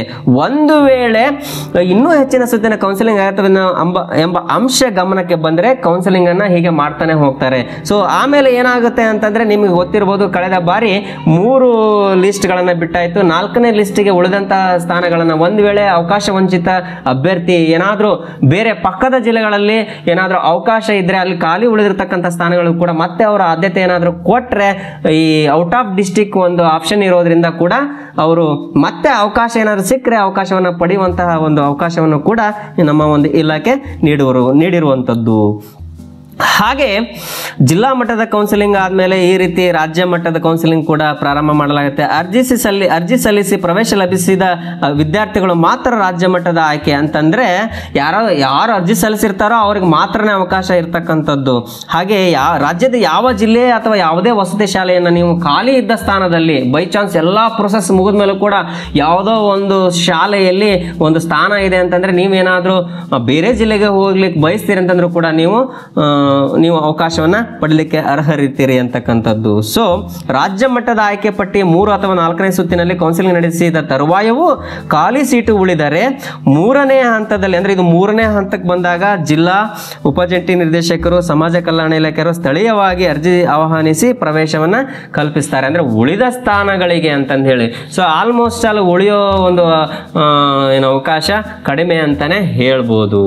ಸೊ ಇಲ್ಲಿ ಈ ಲಿಂಗ ಹಾಗೂ ಜಾತಿವಾರು ಖಾಲಿ ಉಳಿದ ಸ್ಥಾನಗಳ ಭರ್ತಿ ಹೆಂಗಿರುತ್ತೆ. ಸೊ ಇಲ್ಲಿ ಒಂದೊಂದು ಸಾರಿ ಏನಾಗಿರುತ್ತೆ ಅಂತಂದ್ರೆ ಮಾರ್ಕ್ಸ್ ಕಡಿಮೆ ತಗೊಂಡಿದ್ರು ಕೂಡ ಹುಡುಗನಿಗಿಂತ ಕಮ್ಮಿ ಮಾರ್ಕ್ಸ್ ತಗೊಂಡಿರ್ತಾಳೆ ಒಬ್ಬ ವಿದ್ಯಾರ್ಥಿನಿ, ಅವಳಿಗೆ ಅವಕಾಶ ಸಿಕ್ಕಿದೆ. ಸರ್ ಏನ್ ಸರ್ ನಮ್ಮ ಹುಡುಗ ಇಷ್ಟು ಮಾರ್ಕ್ಸ್ ತಗೊಂಡಿದ್ದಾನೆ ಸಿಕ್ಕಿಲ್ಲ, ಈ ವಿದ್ಯಾರ್ಥಿನಿಗೆ ಕಡಿಮೆ ಅಂಕ ಇದೆ ಆದ್ರೂ ಕೂಡ ಸಿಕ್ಕಿದೆಲ್ಲ. ಯಾಕೆ ಅಂತಂದ್ರೆ ಆಲ್ಮೋಸ್ಟ್ ಆಲ್ ಈ ವಿದ್ಯಾರ್ಥಿನಿಯರಿಗೋಸ್ಕರನೇ ಕೆಲವೊಂದಿಷ್ಟು ವಸತಿ ಶಾಲೆಗಳನ್ನು ತೆರೆದಿರೋದ್ರಿಂದ ಅವರಿಗೆ ಸಾಕಷ್ಟು ಅವಕಾಶಗಳು ಲಭ್ಯ ಇರ್ತವೆ. ಸೊ ಇಲ್ಲಿ ಬಾಲಕರಿಗೆ ಕೆಲವೊಂದಿಷ್ಟು ಸ್ಥಾನಗಳು ಸಿಗದಲೇ ಹೋಗಿರುವಂಥದ್ದು.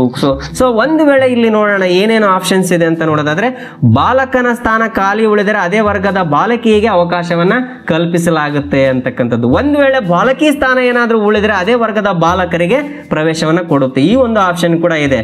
ಹಾಗೆ ಪರಿಶಿಷ್ಟ ಜಾತಿಗೆ ಮೀಸಲಾದ ಸ್ಥಾನ ಖಾಲಿ ಉಳಿದರೆ ಉಳಿದ ಕ್ರಮವಾಗಿ ಪರಿಶಿಷ್ಟ ವರ್ಗ, ಪ್ರವರ್ಗ 1, 2A, 2B, 3A, 3B ಅಭ್ಯರ್ಥಿಗಳಿಗೆ ಕೂಡ ಇಲ್ಲಿ ಅವಕಾಶವನ್ನು ಕಲ್ಪಿಸಲಾಗುತ್ತೆ. ಹಾಗೆ ಪರಿಶಿಷ್ಟ ವರ್ಗದ ಸ್ಥಾನ ಖಾಲಿ ಉಳಿದರೆ ಕ್ರಮವಾಗಿ ಪರಿಶಿಷ್ಟ ಜಾತಿ, ಪರಿಶಿಷ್ಟ ವರ್ಗ, ಹಾಗೆ 2A, category 1, 2B, 3A, 3B ಈ ತರ ಒಂದು ಉಳಿದಂಥ ಅಭ್ಯರ್ಥಿಗಳಿಗೆ ಅವಕಾಶವನ್ನು ಕೊಡಲಾಗುತ್ತೆ. ಸೊ ಹೀಗೆ ಎಲ್ಲ ಉಳಿದ ಸ್ಥಾನಗಳಿಗೂ ಕೂಡ ಭರ್ತಿಯನ್ನು ಮಾಡ್ತಕ್ಕಂಥದ್ದು. ಹಾಗೆ ವಿಶೇಷವಾದಂತಹ ಸೂಚನೆ ಇಲ್ಲಿ ನಿಮಗೆ ಕೊಡಲಾಗಿದೆ. ಯಾವುದೇ ಸುತ್ತಿನ ಸೀಟು ಹಂಚಿಕೆಯ ನಂತರ ಒಂದೊಮ್ಮೆ ಅರ್ಜಿಯಲ್ಲಿ ನಮೂದಿಸಿರುವ ಮಾಹಿತಿಯು ದಾಖಲೆ ಪರಿಶೀಲನೆ ಸಂದರ್ಭದಲ್ಲಿ ಹಾಜರುಪಡಿಸದಿದ್ದರೆ ಅಥವಾ ತಪ್ಪು ಮಾಹಿತಿಯನ್ನು ನೀವೇನಾದರೂ ಕೊಟ್ಟಿದ್ರೆ ಅಂತಹ ಅಭ್ಯರ್ಥಿಯ ಆಯ್ಕೆ ಅನೂರ್ಜಿತಗೊಳ್ಳುತ್ತದೆ. ಅಂದ್ರೆ ಇಟ್ ಮೀನ್ಸ್ ರಿಜೆಕ್ಟೆಡ್ ಅಂತ. ಎಸ್, ನಿಗದಿಪಡಿಸಿದ ದಿನಾಂಕದೊಳಗೆ ದಾಖಲೆ ಪರಿಶೀಲನೆಗೆ ಹಾಜರಾಗಿ ಪ್ರವೇಶ ಪಡೆಯದ ಅಭ್ಯರ್ಥಿಗಳ ಆಯ್ಕೆಯನ್ನು ಕೂಡ ರದ್ದುಪಡಿಸಲಾಗುತ್ತೆ. ಯಾಕೆ ಅಂತಂದ್ರೆ ಒಂದ್ ವೇಳೆ ಸೆಲೆಕ್ಷನ್ ಆಗಿರೋ ಒಬ್ಬ ವಿದ್ಯಾರ್ಥಿ ಏನಾದರೂ ನಿಗದಿಪಡಿಸಿದ ಲಾಸ್ಟ್ ಡೇಟ್ ಒಳಗಡೆ ಹೋಗಿ ಅಡ್ಮಿಷನ್ ತಗೊಳ್ಳಿಲ್ಲ ಅಂದ್ರೆ ಕೂಡ ಆ ಸ್ಥಾನ ಅವನಿಗೆ ಸಿಗೋದಿಲ್ಲ. ಸೊ ಒಮ್ಮೆ ಆಯ್ಕೆಗೊಂಡ ಅಭ್ಯರ್ಥಿಯು ಮತ್ತೊಮ್ಮೆ ಆಯ್ಕೆ ಬಯಸಲು ಅವಕಾಶ ಇಲ್ಲ. ಒಂದು ಸಾರಿ ಈಗ ಫಸ್ಟ್ ಸೆಲೆಕ್ಷನ್ ಲಿಸ್ಟ್ ಅಲ್ಲಿ ಒಂದು ಸ್ಕೂಲ್ ತಗೊಂಡ್ಬಿಟ್ಟಿದ್ದಾನೆ, ಅವನಿಗೆ ಏನಾಗಿದೆ, ಇಲ್ಲ ಈ ಸ್ಕೂಲ್ ಬೇಡ, ನೆಕ್ಸ್ಟ್ ಬೇರೆ ಎರಡನೇ ಲಿಸ್ಟ್ ಅಲ್ಲಿ ಸ್ಥಾನ ಬೇರೆ ಶಾಲೆ ನೋಡ್ಕೋಬೋದಾ? ನೋ ಚಾನ್ಸ್, ನೋ ವೇ ಅಂತಾನೆ ಹೇಳ್ತೀನಿ ಇಲ್ಲಿ.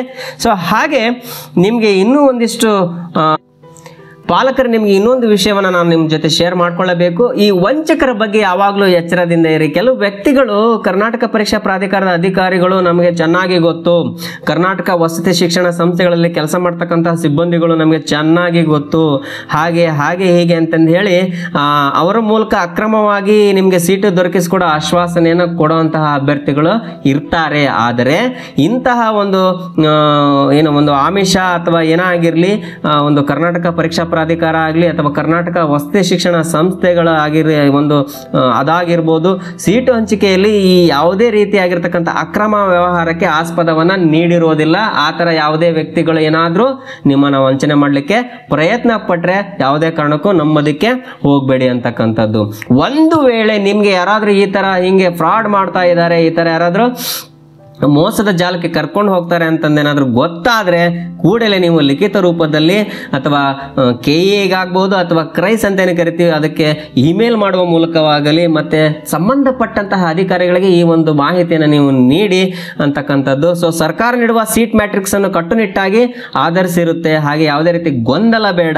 ವಿದ್ಯಾರ್ಥಿನಿ ಅಥವಾ ವಿದ್ಯಾರ್ಥಿಯ ಮೆರಿಟ್ ಮೀಸಲಾತಿ ಅಥವಾ ಆಕೆ ನಮೂದಿಸಿರುವ ಇಚ್ಛೆಯನ್ನು ಮಾತ್ರವೇ ಆಧರಿಸಿ ಅವರಿಗೆ ಸೀಟನ್ನು ಹಂಚಿಕೆ ಮಾಡಲಾಗುತ್ತೆ.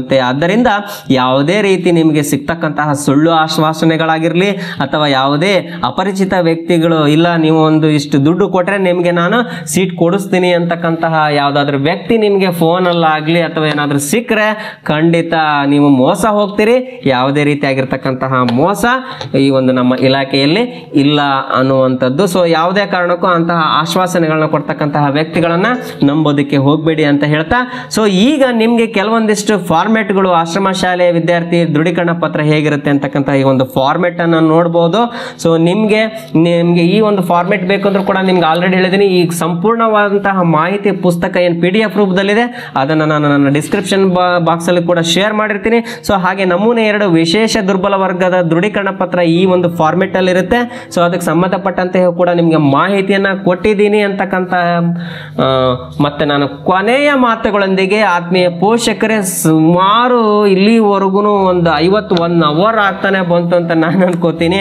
ಸೊ ಇಲ್ಲಿವರೆಗೂ ಕೂಡ ನಿಮ್ಮೆಲ್ಲ ಗೊಂದಲಗಳಿಗೆ ಈ ನಮ್ಮ 6ನೇ ತರಗತಿ ಪ್ರವೇಶ ಪರೀಕ್ಷೆಯ ಬಗ್ಗೆ ಈ ಕಂಪ್ಲೀಟ್ ಡೀಟೇಲ್ ಅನ್ನು ನಾನು ಕೊಟ್ಟಿದ್ದೀನಿ ಅಂತ ಅನ್ಕೊಂಡಿದ್ದೀನಿ. ಸೊ ಇನ್ನೂ ಏನಾದರೂ ನಿಮ್ಮ ಪ್ರಶ್ನೆಗಳಿದ್ರೆ ನೀವು ಈ ಒಂದು ವಿಡಿಯೋದ ಕೆಳಗಡೆ ಇರತಕ್ಕಂತಹ ಕಮೆಂಟ್ ಸೆಕ್ಷನ್ ಅಲ್ಲಿ ನೀವು ಕಮೆಂಟ್ ಹಾಕಿ 24/7 ನಿಮಗೆ ರಿಪ್ಲೈ ಸಿಗುತ್ತೆ ಅಂತ ಹೇಳ್ತಾ, ಸೊ ಯಾರೆಲ್ಲ ಇನ್ನೂ ಕೂಡ ಈಗ 28ನೇ ತಾರೀಕಿಂದ ಶುರುವಾಗಿದೆ. ಸೊ ಒಂದೊಂದು ಸಾರಿ ಏನಾಗಿರುತ್ತೆ, ಈ ನೆಟ್ವರ್ಕ್ ಇಶ್ಯೂಸ್ ಅಥವಾ ಸರ್ವರ್ ಪ್ರಾಬ್ಲಮ್ ಇಂದ ಒಂದಿಷ್ಟು ಅಡಚಣೆಗಳಾಗ್ಬೋದು. ಸೊ ಸುಧಾರಿಸ್ಕೊಳ್ಳಿ ಅಂತ ಹೇಳ್ತಾ, ಸೊ ಆದಷ್ಟು ವೆಯ್ಟ್ ಮಾಡಿ. ಮತ್ತೆ ಏನು ವೆಯ್ಟ್ ಮಾಡಿ ಅಂತಂದ್ರೆ ಕೊನೆ ಡೇಟ್ವರೆಗೂ ವೆಯ್ಟ್ ಮಾಡೋದಕ್ಕೆ ಹೋಗಬೇಡಿ. ಆದಷ್ಟು ನೀವೇನು ಮಾಡಿ ಅಂತಂದ್ರೆ ನಿಮ್ಮ ಏನು ಮಗು ಓದ್ತಾ ಇದೆಯೋ ಆ ಶಾಲೆಯ ಮುಖ್ಯೋಪಾಧ್ಯಾಯರನ್ನ ಸಂಪರ್ಕಿಸಿ ಆದಷ್ಟು STS ಅಲ್ಲಿ ಇರ್ತಕ್ಕಂಥ ಮಾಹಿತಿ ಮತ್ತೆ ನಿಮ್ಮ ಪ್ರಮಾಣ ಪತ್ರಗಳೇನಿದೆ, ನಿಮ್ಮ ಜಾತಿ ಆಗಿರ್ಬೋದು, ಡೇಟ್ ಆಫ್ ಬರ್ತ್ ಆಗಿರ್ಬೋದು, ಎಲ್ಲದು ಸರಿಯಾಗಿದೆಯೋ ಇಲ್ಲ ಅಂತಕ್ಕಂಥದ್ದನ್ನ ಕನ್ಫರ್ಮ್ ಮಾಡಿಕೊಂಡು ಫೈನಲ್ ಆಗಿ ನಾನು ಶೇರ್ ಮಾಡಿರ್ತಕ್ಕಂತಹ ಫಾರ್ಮೇಟ್ ಅಲ್ಲಿ ನೀವು ಅರ್ಜಿಯನ್ನು ತುಂಬಿಕೊಂಡು ಹಾಗೆ ಸಂಬಂಧಪಟ್ಟ ದಾಖಲೆಗಳ ಒಂದು ಒರಿಜಿನಲ್ ಮತ್ತೆ ನೀವು ಜೆರಾಕ್ಸ್ ಪ್ರತಿ, ಒರಿಜಿನಲ್ ಅಂದ್ರೆ ತೋರಿಸೋದಕ್ಕೆ ಏನಾದರೂ ರೆಫರ್ಗೆ ಬೇಕಾಗುತ್ತೆ. ಸೊ ಹಾಗಾಗಿ ಇಷ್ಟೆಲ್ಲ ಮಾಹಿತಿ ನೀವು ತೆಗೆದುಕೊಂಡು ಯಾವುದೇ ರೀತಿಯಾಗಿರ್ತಕ್ಕಂಥ ನಿಸ್ಸಂಶಯವಾಗಿ ನೀವು ಯಾವುದಾದ್ರೂ ಹತ್ತಿರದ ವಸತಿ ಶಾಲೆಗೆ ಹೋಗಿ ಅಲ್ಲಿನ ಸಿಬ್ಬಂದಿಯನ್ನು ಸಂಪರ್ಕಿಸಿದ್ರೆ ನಿಮಗೆ ಖಂಡಿತ ನಿಮ್ಮ ಮಗುವಿನ ಒಂದು ದಾಖಲಾತಿ ಏನು ಅಥವಾ ಏನು ಈ ಪ್ರವೇಶ ಪರೀಕ್ಷೆಯ ಒಂದು ಅಪ್ಲಿಕೇಶನ್ ಹಾಕುವ ಪ್ರೊಸೆಸ್ ಆಗುತ್ತೆ ಅಂತಕ್ಕಂಥದ್ದು. ಸೊ ನೋಡಿದ್ರಲ್ಲ, ಇಲ್ಲಿವರೆಗೂ ಏನೆಲ್ಲ ಒಂದು ಯಾವ ರೀತಿ ಪರೀಕ್ಷೆ ನಡೆಯುತ್ತೆ ಅಂತಕ್ಕಂತಹ ವಿಚಾರದ ಸಂಪೂರ್ಣ ಮಾಹಿತಿ ನಿಮಗೆ ತಲುಪ್ತು ಅಂತ ನಾನು ಅನ್ಕೊಂಡಿದ್ದೀನಿ. ಸೊ ಈ ವಿಡಿಯೋ ನಿಮಗೆ ಇಷ್ಟ ಆಗಿದ್ರೆ ದಯಮಾಡಿ ಇದುವರೆಗೂ ನೀವೇನಾದ್ರೂ ಲೈಕ್ ಮಾಡಿಲ್ಲ ಅಂದ್ರೆ ಇವಾಗಲೇ ಲೈಕ್ ಮಾಡಿ.